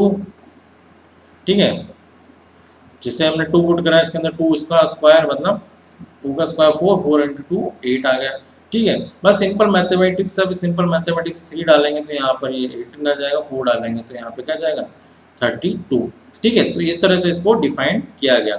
ठीक है, अब और भी चीज हम इसके अंदर पढ़े तो यहाँ पर दूसरा क्या बोलता है कि number of orbital present in nth shell, क्या बोला भाई, बिल्कुल n कितने होते हैं ऑर्बिटल जितने प्रेजेंट होते हैं इसके अंदर nth सेल के अंदर, वो होते हैं हमारे पास n स्क्वायर। ठीक है, n स्क्वायर हमारे पास nth सेल का भी पूछा गया, n स्क्वायर nth शेल के अंदर कितने ऑर्बिटल प्रेजेंट है, तो कितने ऑर्बिटल प्रेजेंट है, n स्क्वायर ऑर्बिटल्स प्रेजेंट हैं। ठीक है, maximum number of electron which can be present in a principal energy shell equals to 2n square. तो हमने भाई बात कर ली कि मैक्सिमम नंबर ऑफ इलेक्ट्रॉन जो प्रेजेंट है इसके अंदर प्रिंसिपल क्वांटम नंबर के प्रिंसिपल एनर्जी शेल के अंदर कितने हैं, 2n स्क्वायर। हमने अभी बात करी number of energy shell in the atom are known as element possess more than 32 electron.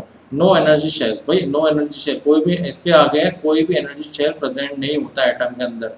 वो क्या करें, मोर देन 32 इलेक्ट्रॉन। तो ठीक है भाई, यहाँ पे जो हमने स्टेटमेंट बोली थी, ये वाली 4 के बाद के एलिमेंट तक ही होती है, ये वाली शेल प्रेजेंट नहीं होती। ठीक है, बस ये के एलिमेंट तक ही होती है, एसपीडीएफ तक ही बताए गए, इतने एलिमेंट अभी रिसर्च हुए हैं। ठीक है, ठीक है, तो भाई यहाँ तक ये हुआ है। ठीक है बच्चों, समझ आ रहा है भाई, बिल्कुल इंटरेस्ट बनाए रखें, इधर उधर ध्यान नहीं रखें, बिल्कुल अपनी कॉपी साथ में निकाल के रखें, वीडियो पोज कर लें, एक बार समझ जाए, वीडियो पोज करके वहाँ पर स्टॉप कर लें। मेरी शक्ल ऐसा है नहीं कि मेरी बॉडी है वहाँ पर, तो क्या कर रहा है, आपके मैटर को छुपा रहा है। मैटर को कुछ नहीं छुपा रहा हूँ मैं, आपको जो भी है मैटर सामने दिख रहा है। और कोटा का ही मैटर है ये, कोटा में जो पढ़ाया जाता है उस मैटर को रिप्रेजेंट किया है। अच्छी कोचिंग जो है यहाँ पर, जो अच्छे फैकल्टीज है, जो 20-25 साल से पढ़ाया है, उन्हीं का मैटर को हमने यहाँ पर आपको रिप्रेजेंट कर रहे हैं। मतलब वो मैटर जो यूज़ करते हैं, उन्हीं मैटर को हम यहाँ पर यूज़ करके आपको पढ़ा रहे हैं। बिल्कुल ठीक है, तो बिल्कुल ऐसा नहीं सोचना कि भाई यहाँ पे आपको बेवकूफ़ बनाया जा रहा है।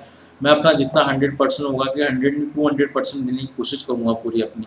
ओके, अब आगे हम बात करें कि एंगुलर मोमेंटम क्या होता है। देखिए एंगुलर मोमेंटम क्या होता है। एंगुलर मोमेंटम यहाँ पे हमने निकाला था, एंगुलर मोमेंटम का फॉर्मूला कितना निकल के आया, NH/2 पाई। एन की वैल्यू यहाँ पे हमने देखा कि 0 नहीं, 1 2 3 4। ठीक है, जैसे हमने यहाँ पे एंगुलर मोमेंटम पूछा जाए तो क्वेश्चन ये आ जाता है। एंगुलर मोमेंटम आपको इस तरह से याद रखना है।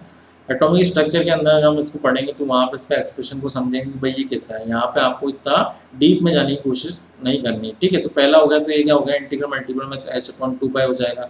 दूसरा कितना हो जाएगा अपने यहाँ पर 2 × 2, यहाँ क्या हो जाएगा 2/H/2 पाई। ठीक है, तो ये क्या हो गया, 2 से 2 कैंसिल हो गया, तो क्या प्रेजेंट है यहाँ पर H/पाई। ठीक है, यहाँ होगा 3H/2 पाई। ठीक है, इससे 4H/2 पाई, इस तरह से इंटीग्रल मल्टीपल में ये प्रेजेंट होता है। ठीक है, उसके बाद हम यहाँ बात करते हैं एजीमुथल क्वांटम नंबर की। देखिए एजीमुथल क्वांटम नंबर क्या होता है। एजीमुथल क्वांटम नंबर एल से रिप्रेजेंट किया जाता है। किससे रिप्रेजेंट किया जाता है, एल से रिप्रेजेंट किया जाता है। इसको किसने प्रपोज किया था, उसको अभी हमें बताया कि सोमरफील्ड ने यहाँ पे इसको बताया था। ठीक है, किससे, स्पेक्ट्रोस्कोप देखा था, स्पेक्ट्रोस्कोप भी बताया कि स्पेक्ट्रोस्कोप से देखा था कि भाई इसके अंदर शेल्स के अंदर भी शेल्स प्रेजेंट है। ठीक है, यहाँ पे 3 शेल्स प्रेजेंट है, तो उसने देखा कि सोमरफील्ड ने उसको स्पेक्ट्रोस्कोप से देखा था। स्पेक्ट्रोस्कोप से उसके अंदर देखा गया कि भाई शेल्स के अंदर भी क्या आती है, सब शेल्स प्रेजेंट होती है। ठीक है, तो ये क्या रिप्रेजेंट करता है, सब शेल को रिप्रेजेंट किया जाता है। इसको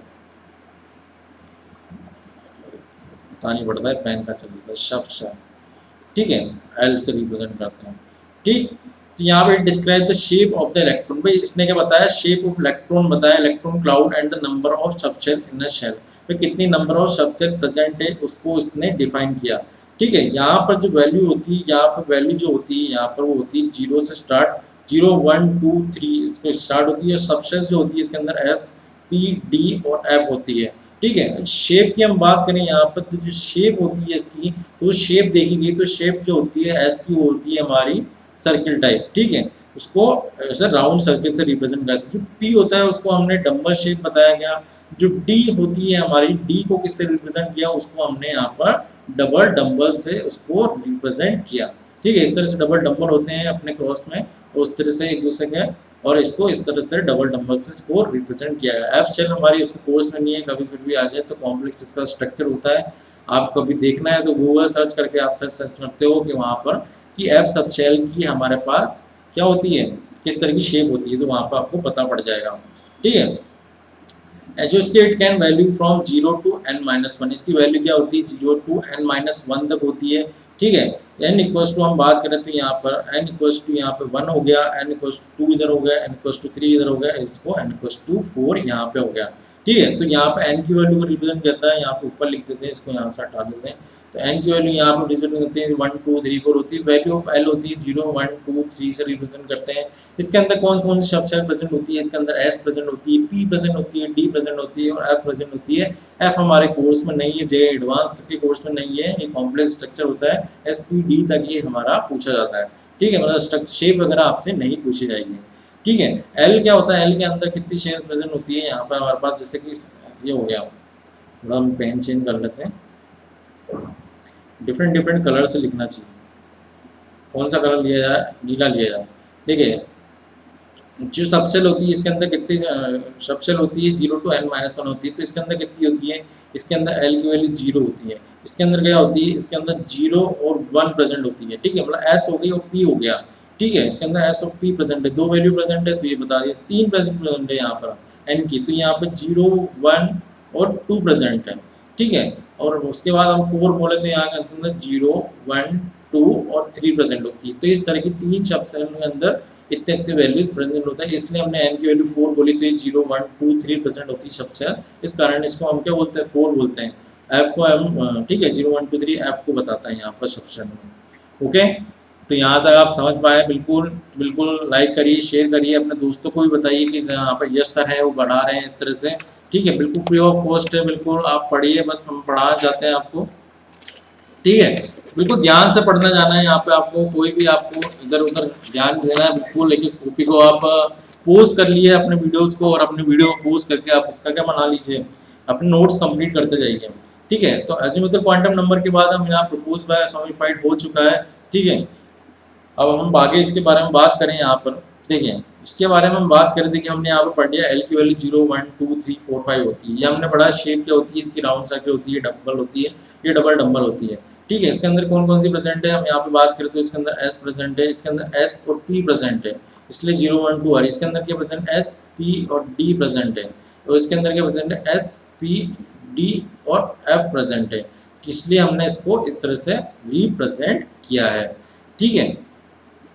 अब इसके अंदर हम बात करें तो ऑर्बिटल्स कितनी होती है, तो ऑर्बिटल्स की हम यहाँ पर बात करें बच्चों, तो ऑर्बिटल्स कितनी प्रेजेंट होती है यहाँ पर, ऑर्बिटल इसके अंदर 1 प्रेजेंट है, आप देख पा रहे हो, इसके अंदर कितनी प्रेजेंट होती है, इसके अंदर 3 प्रेजेंट, ठीक है, इसके अंदर 3 प्रेजेंट होती है, इसके अंदर 5 प्रेजेंट होती है, इसके अंदर 7 प्रेजेंट होती है, ठीक है। जैसे आप इसकी ऑर्बिटल्स बनाओगे तो इसके अंदर यहाँ पे एक ऑर्बिटल प्रेजेंट है, ठीक है, इसके अंदर 3 ऑर्बिटल प्रेजेंट होती है, 1, 2 और 3, ठीक है, इसके अंदर कितनी होती है, 5 प्रेजेंट होती है, 1, 2, 3, 4, 1, 2, 3, 4, 5, इसके अंदर कितनी होती है, इसके अंदर 7 प्रेजेंट होती है, ठीक है, ऐसे 7 प्रेजेंट होती है, तो ये ऑर्बिटल प्रेजेंट होती है, ठीक है। इसके अंदर इलेक्ट्रॉन जो होते हैं, इलेक्ट्रॉन कितने प्रेजेंट होते हैं, इसके अंदर 2, इसके अंदर 6, इसके अंदर 10, इसके अंदर 2, इसके अंदर 2, इसके अंदर 6, अंदर 10, इसके अंदर 14 इलेक्ट्रॉन प्रेजेंट होते हैं, ठीक है। यानी कि हम यहाँ पर बात करें तो देखिए यहाँ पर मैं इसको रिप्रेजेंट कर रहा हूँ, देखिए यहाँ पे जगह है क्या, ठीक है,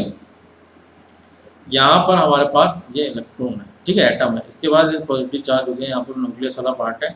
अब यहाँ पर देखिए आप जैसे जैसे जैसे सेल्स बढ़ती जाएगी, जैसे जैसे जैसे सेल बढ़ती जाएगी, वैसे वैसे यहाँ पर अट्रैक्शन फोर्स क्या होगा, वो बढ़ता जाएगा डिफरेंट डिफरेंट शेल्स के लिए। भाई पहली वाली हम बात करें तो पहली वाली जो है हमारी, उसके पास क्या है यहाँ पर 1s, ठीक है, 2 सेकंड है, उसके अंदर क्या प्रेजेंट है, उसके अंदर 2s और 2p प्रेजेंट है, ठीक है। उसके अंदर क्या प्रेजेंट है थर्ड वाले में, इसके अंदर 3s, 3p और 3d प्रेजेंट है, और इसके अंदर क्या प्रेजेंट है, इसके अंदर प्रेजेंट है हमारी 4s, 4p और 4d और 4f, ठीक है, ये 4f यहाँ का अंदर प्रेजेंट है। तो देखिए यहाँ पर आप देखोगे s के ऊपर सबसे ज्यादा अट्रैक्शन, न्यूक्लियस का जो सबसे ज्यादा अट्रैक्शन है इलेक्ट्रॉन का, इसके अंदर इलेक्ट्रॉन्स ही तो ही है, ठीक है, ये इलेक्ट्रॉन्स है, ये s का इलेक्ट्रॉन सबसे ज्यादा हाई खींचा जाएगा, ठीक है, उसके बाद p का खींचा जाएगा, फिर d का खींचा जाएगा, फिर f का खींचा जाएगा। पर हम लास्ट वाली 4f, 4s, 4p, 4d, 4f में देखें तो s को सबसे पहले यहाँ पे खींचेगा, p, d और f के अंदर, मैं 3p, d, 3s, 3p, 3d तक तो खींच ही रहा है, उसके बाद यहाँ पे क्या हो रहा है बेटा, यहाँ पे एस को वो खींचेगा सबसे पहले, सबसे ज्यादा, उसी अकॉर्डिंग यहाँ क्या होगी, जीपी क्रिएट होती है, इसके अंदर 1 आ गया, इसके अंदर 3 आ गया, इसके अंदर 5 आ गया, इसके अंदर 7 आ गया। यहाँ पे जो एनर्जी देखी गई यहाँ पर, जो एस की एनर्जी सबसे ज्यादा होती है, उसके बाद पी की होती है, उसके बाद डी की होती है, उसके बाद एफ की होती है, ठीक है। इस तरह से एनर्जी इंक्रीज होती है कि एस के ऑर्डर जो होता है, ऑर्डर ऑफ एनर्जी होता है ना, ऑर्डर ऑफ एनर्जी जो होता है, एनर्जी सबसे ज्यादा कौन खींचने की क्षमता सबसे ज्यादा किस पे लगी होती है, ठीक है, वो एस के ऊपर होती है, उसके बाद पी की होती है, उसके बाद डी की होती है, उसके बाद एफ के ऊपर होती है, ठीक है। तो यहीं से हमारे पास एक फॉर्मूला भी निकला वैल्यू ऑफ एल निकालने के लिए, वो फॉर्मूला क्या था हमारा, जिसका फॉर्मूला निकला वो निकला हमारा 2l+1, ठीक है, 2l+1 फॉर्मूला निकला, उसकी वजह से हमने यहाँ पर क्या बनाया, फिर 2 इलेक्ट्रॉन भर रहे हैं यहाँ पर, एल की वैल्यू हमने यहाँ पर पुट करते गए और यहाँ पे हमने ये वैल्यू निकाल ली ऑर्बिटल की, ठीक है, 2l+1 से। ठीक है, जीपी बन रही थी तो इन्होंने यहाँ पे फॉर्मूला बनाया 2l+1, आपने फॉर्मूला पढ़ा होगा मैथमेटिक्स के अंदर, तो वहाँ पे 2l+1 करके अपन जीपी बना एपीजेपी बना लेते हैं वहाँ पे। ठीक है, तो यहाँ पे 2l+1 बन गया, हमने यहाँ पे वैल्यू की वैल्यू 0 देखी, फिर 0 1 देखी, 0 1 2 देखी, 0 1 2 3 देखी, तो यहाँ पे हमने जैसे 0 पुट किया तो यहाँ पे कितने आ गए, यहाँ पे 2 इलेक्ट्रॉन्स आ गए सिर्फ। ठीक है, 0 देखा तो यहाँ पे सिर्फ एक आया, एक ऑर्बिटल्स आए। ठीक है, उसके बाद हमने यहाँ पे वैल्यू करी 2l की वैल्यू 1। ठीक है, तो 1 लगी तो क्या हो गया, 2 इंटू 1 2 प्लस 1 3 हो गए, 3 ऑर्बिटल्स आ गए। ऐसे यहाँ पर 2 रखी गई तो यहाँ पे क्या वैल्यू आ गई, 5 आ गई, और यहाँ पर रखा है तो इसकी वैल्यू ये आ गई। इलेक्ट्रॉन निकालने के लिए हमने क्या करा, इलेक्ट्रॉन की यहाँ पर हमने पुट करा, इसको 2n² से मल्टीप्लाई कर दिया, तो यहाँ पे हमारे पास क्या आ गया, यहाँ पर ये इलेक्ट्रॉन्स आ गए, कितने इलेक्ट्रॉन्स इनके अंदर फुलफिल किए जाते हैं, सॉरी n²। ठीक है, इसके अंदर कितने इलेक्ट्रॉन्स आ सकते हैं, मतलब ऑर्बिटल्स कितने इलेक्ट्रॉन्स आ सकते हैं। ठीक है, 2n² ही होगा इसमें। ठीक है, तो यहाँ पे ये देखा गया। ओके, अब हम आगे बात करें, देखिए इसके अंदर होगा चाहिए, देखिए नंबर ऑफ ऑर्बिटल सबशेल देखा गया, तो देखिए ये सबशेल देखने के लिए फॉर्मूला क्या निकाला गया, 2l+1 फॉर्मूला निकाला गया। देख पा रहे हो आप, बिल्कुल जो बताया मैंने आपको। मैक्सिमम नंबर ऑफ इलेक्ट्रॉन निकालने के लिए आपको क्या कहेंगे, 2 इंटू 2l+1 किया गया। ठीक है, अभी हमने बात करी 2 इंटू l+1 हमने यहाँ फॉर्मूला किया, मैक्सिमम इलेक्ट्रॉन निकालने के लिए कितने इलेक्ट्रॉन प्रेजेंट है। ऑर्बिटल एंगुलर मोमेंटम का जो ऑर्बिटल एंगुलर मोमेंटम होता है वो होता है h/2π√l l+1। देखो बिल्कुल बच्चों ध्यान देना है, ये फॉर्मूला बहुत मोस्ट प्रोबेबली यूज किया जाता है, क्योंकि कई बार क्वेश्चन डायरेक्ट पूछा जाता है कि ऑर्बिटल एंगुलर मोमेंटम क्या होता है, l इक्वल्स टू वैल्यू दी जाती है डायरेक्ट, वहाँ के l की वैल्यू 1 है, या इसका ऑर्बिटल एंगुलर मोमेंटम क्या है। ठीक है, तो यहाँ से बिल्कुल क्वेश्चन जनरेट होता है आपको। ठीक है, बिल्कुल ध्यान देना है मैं, ठीक है, बिल्कुल बताता जाऊँगा आपको मैं साथ में कि भाई क्वेश्चन कहाँ से जनरेट होगा। ठीक है, तो यहाँ पे एल की वैल्यू पूछी जाती है कि ऑर्बिटल एंगुलर मोमेंटम कितना होता है, उसकी वैल्यू क्या होती है, तो h/2π होती है इसकी वैल्यू, h/2π√l l+1। ठीक है, और h के अपॉन h क्यों नहीं यहाँ। ठीक है, और यहाँ पर ये इस तरह का h लगता है, इसको h/2π कर सकते हैं, इस तरह का h बना सकते हैं यहाँ पर, √l l+, मतलब h ही एक तरह का है, तो √l इस तरह का भी फॉर्मूला आ जाए तो √ आपको l l+1 करना है, तो अगर l की वैल्यू 0 है तो यहाँ क्या हो जाएगा, 0 इंटू 0+1, तो यहाँ पर 1 हो गया, √h/√1 हो गया। 1 रख दिया l की वैल्यू, तो 1 इंटू 1 प्लस 2 कितना हो गया, 2 हो, तो √2 हो गया, h/2। ठीक है, कितना हो गया, √2h। 3 रख दी तो 3 इंटू सॉरी 2 रख दी तो क्या हो गया, 2 + 1 कितना हो गया, 3 3 इंटू 2 हो गया √6h। तो इस तरह से वैल्यू चलती जाएंगी। ठीक है, जैसे 3 रख दिया तो 3 + 1 4 4 इंटू 3 12, तो 12 √h। ठीक है, तो इस तरह ऑर्बिटल एंगुलर मोमेंटम को यहाँ पर देखा जाता है।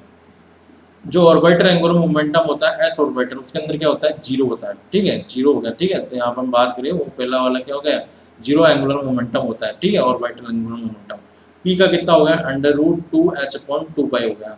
ठीक है, ये अपन ने √2h/2π। ठीक है, अब इसका कितना हो जाएगा, h/2π √6। ठीक, तो ये हो गया हमारा orbital angular momentum for D orbital. F के लिए निकाला जाए तो एफ ऑर्बिटल के लिए क्या हो जाएगा बेटा, यहाँ पर एफ ऑर्बिटल के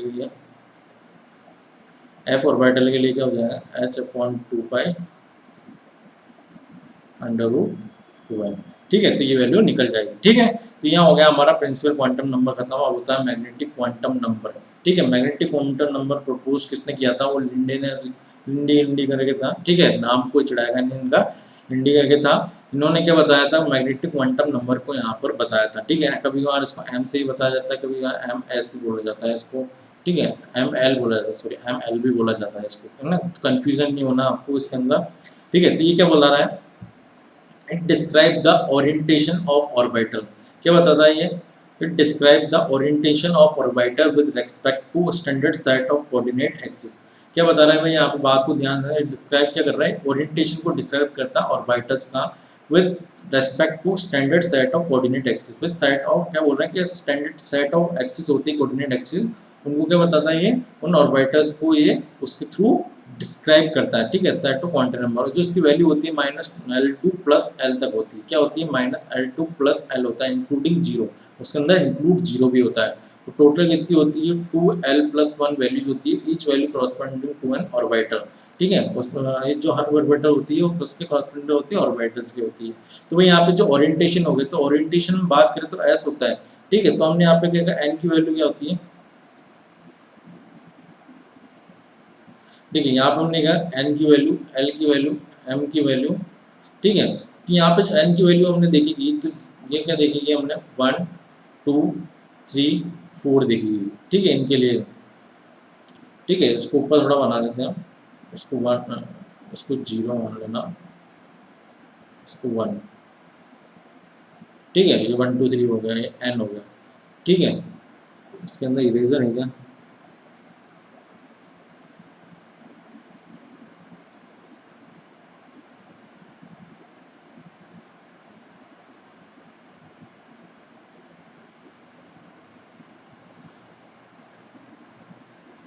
देखिए इरेजर तो है नहीं, कोई बात नहीं, इससे काम चला लेते हैं। एन, एल और एम। ठीक है, तो एन की वैल्यू क्या होती है 1 2 3 4 तक होती है, उसके बाद ये होती है 0, उसके बाद इसके लिए हो गई 1, इसके लिए हो गई 2 और इसकी होगी 3। एम की वैल्यू क्या हो जाती है यहाँ से, देखिए एम की वैल्यू -L2 + L है, तो मतलब यहाँ पर एम की वैल्यू क्या हो जाएगी, इसके लिए एस के लिए हो जाएगी 0। फिर एम के लिए, पी के लिए क्या हो जाएगी, यहाँ पे हो जाएगी -1 0 और +1। ठीक है, माइनस यहाँ पे यही होगी, मैं ये दिखा था 0 पे इंक्लूड है, यहाँ पर क्वेश्चन में लिखा हुआ है। ठीक है, सर स्टेटमेंट लिखा है। ठीक है, और ये होती है डी सबसेट। डी सबसेट क्या बताता है, -2 -1 0 +1 और +2। ठीक है, और एस के लिए, एफ के लिए क्या हो जाएगा -3 -2 -1 0 +1 +2 +3। ठीक है, तो ये क्या रिप्रेजेंट करता है बेटा, ये रिप्रेजेंट करता है हमारे एफ सबसेल को। तो ये जो मैग्नेटिक क्वांटम नंबर है, तो इस तरह से मैग्नेटिक क्वांटम नंबर रिप्रेजेंट किया जाता है।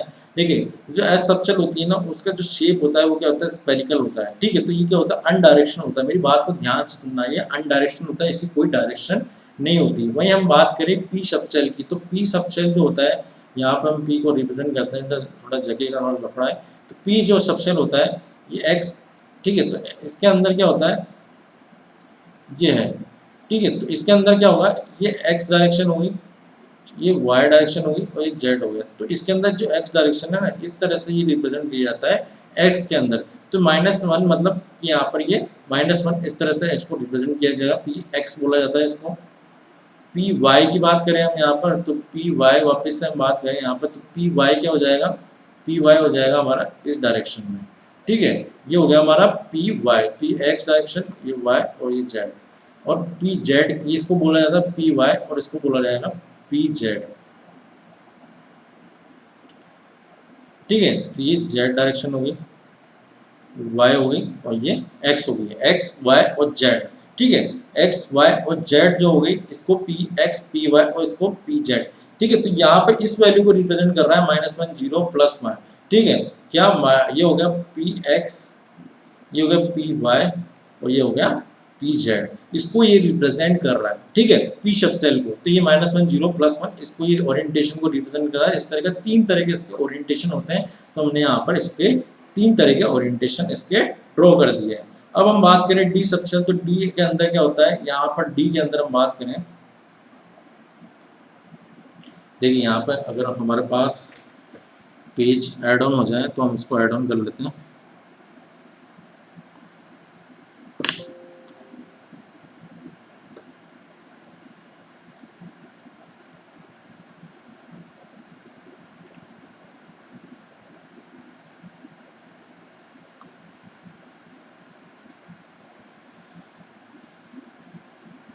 एक और ऐड कर लेते हैं।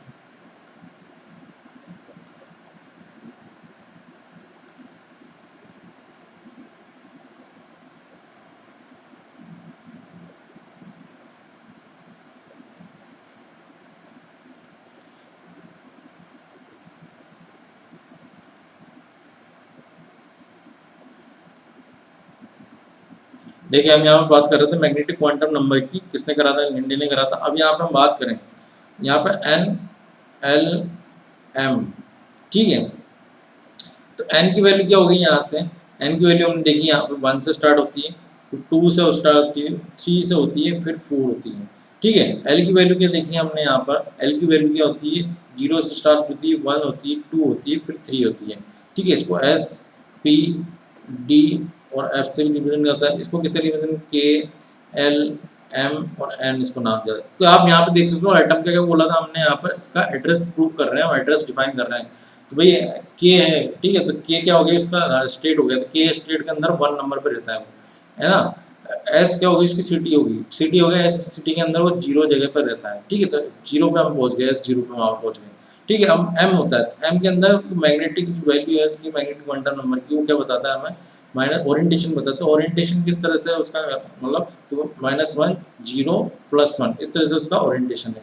ये हो गया माइनस, तो ये पहला वाला 0 रहेगा, सिर्फ 0 है पहला एस वाला।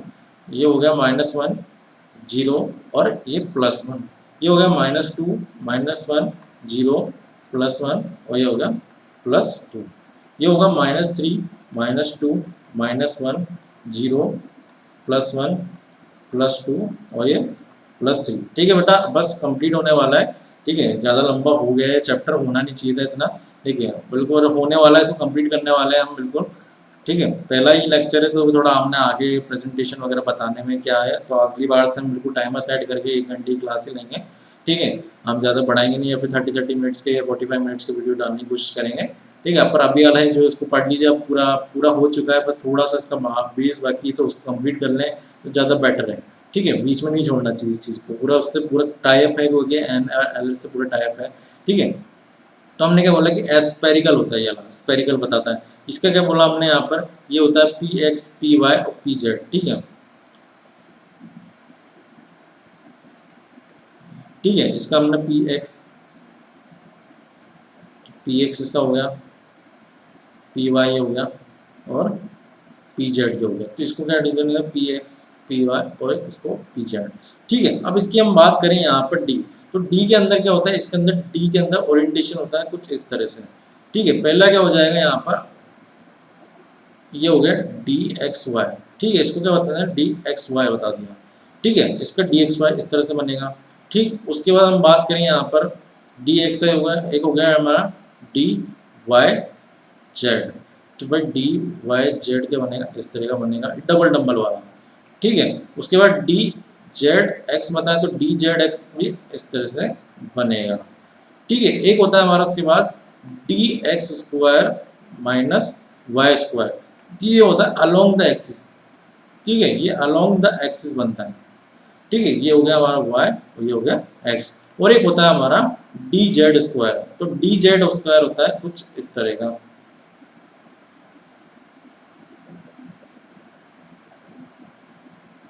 ठीक है, बेबी सूतर जो होता है ना, मतलब बच्चे जो छोटे होते हैं, तो उनके अंदर क्या होता है, वो उनके दांत जब आने लगते हैं तो उनको क्या होता है, दर्द होने लग जाता है। ठीक है, मतलब उनको क्या कुछ नहीं बचती, तो उनको बेबी सूतर यानी कि जो बेबीज की निप्पल आती है ना, जिसके अंदर शहद लगा रहता है, वो वाली निप्पल्स जो होती है, उन निप्पल्स को क्या जाता है, बच्चों को मुंह में दिया जाता है कि उसकी जो शहद है तो मीठा मीठा लगे, तो उनको वो जलन या फिर जो उनको अजीब सा मन होता है उनका, वो चिड़चिड़ेपन होता है उनको, वो चिड़चिड़ापन उससे वो दूर हो जाए। ठीक है, तो उसकी शेप का ये होता है, तो बेबी सूतर ही बोला जाता है इसको, बेबी सूतर बोला जाता है इसको, बच्चों की लैंग्वेज में बोलते हैं ना कि बेबी सूतर बोला जाता है इसको, बेबी सूतर की शेप में होता है, तो इसको डी जेड स्क्वायर इस तरह से रिप्रेजेंट किया जाता है।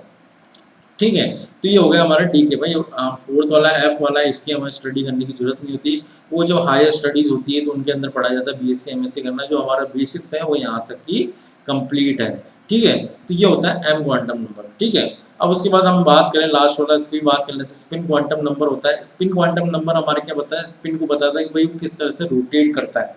ठीक है, तो स्पिन क्वांटम नंबर, तो यहाँ पे कितने इलेक्ट्रॉन्स आते हैं, यहाँ पर 2 इलेक्ट्रॉन आते हैं, तो ये क्या होता है, इसकी वैल्यू जो होती है +1/2 से 1 माइनस हाफ होती है। भाई एक एटम है, ठीक है, इसके अंदर प्रोटॉन है, एटम के अंदर क्या होता है, आसपास सब शेल, तो उसके अंदर जो इलेक्ट्रॉन होता है, तो एक जो एक शेल सब शेल होती है, एक सब शेल या बोला है ऑर्बिटल होती है, तो ऑर्बिटल के अंदर कितने होते हैं इलेक्ट्रॉन, 2 इलेक्ट्रॉन प्रेजेंट होते हैं।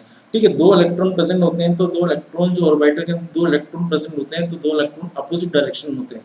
एक ही डायरेक्शन में होगा तो क्या होगा, एक दूसरे को रिपेल मारेंगे, हमने बात करी थी अट्रैक्शन रिपल्शन की, भाई एक दूसरे को क्या करेंगे, अगर एक दूसरे से होंगे तो यहाँ पे क्या होंगे, रिपेल मारेंगे, रिपेल मारेंगे, तो यहाँ पे हमने क्या देखा था, एनर्जी कितनी हो जाएगी हमारे रिपेल मारने से, एनर्जी हमारी बहुत ज़्यादा हाई हो जाएगी और अनस्टेबल हो जाएगी।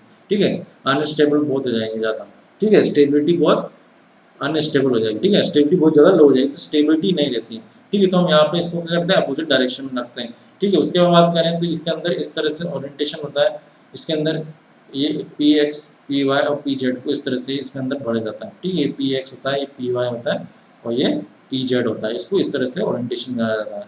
उसके हम बात करें यहाँ पर तो ये होता है हमारे पास इस तरह से इसका ओरिएंटेशन किया जाता है ऑर्बिटल्स के अंदर। तो 5 ऑर्बिटल्स है, तो 5 ऑर्बिटल के इस तरह से ओरिएंटेशन किया जाता है, तो सबका नाम होता है D X Y, D Y Z, D Z X square, D square minus Y square, D Z square, ठीक है। उसके बाद ये होता है 14 इलेक्ट्रॉन, 14 में हमें पढ़ने की जरूरत नहीं है, वैसे पढ़ना हो तो आप इसको नेट पर भी देख सकते हो और नीचे कमेंट बॉक्स में टाइप कर सकते हो कि हमें डी जेड वाला 4n वाला या फिर 4f की जो ऑर्बिटल्स होती है ओरिएंटेशन उसको बताइए, ठीक है। तो इसके अंदर 14 इलेक्ट्रॉन प्रेजेंट होते हैं, इसके अंदर कितने हो गए, इसके अंदर हो गए 10 इलेक्ट्रॉन प्रेजेंट, और इसके अंदर कितने प्रेजेंट होते हैं 6 इलेक्ट्रॉन्स, और इसके अंदर कितने प्रेजेंट होते हैं 2 इलेक्ट्रॉन्स प्रेजेंट होते हैं। वो सारे इलेक्ट्रॉन अपोजिट डायरेक्शन में भरे जाते हैं, ठीक है। उसके बाद भरने का क्या रूल होता है, उस रूल्स को भी हम स्टडी करेंगे अगली नेक्स्ट क्लास में, ठीक है। तो यहाँ तक हमने इसको समझ लिया। अब हमने जो बेसिक्स लिख रखे हैं उसके बाद बात कर लेते हैं। देखिए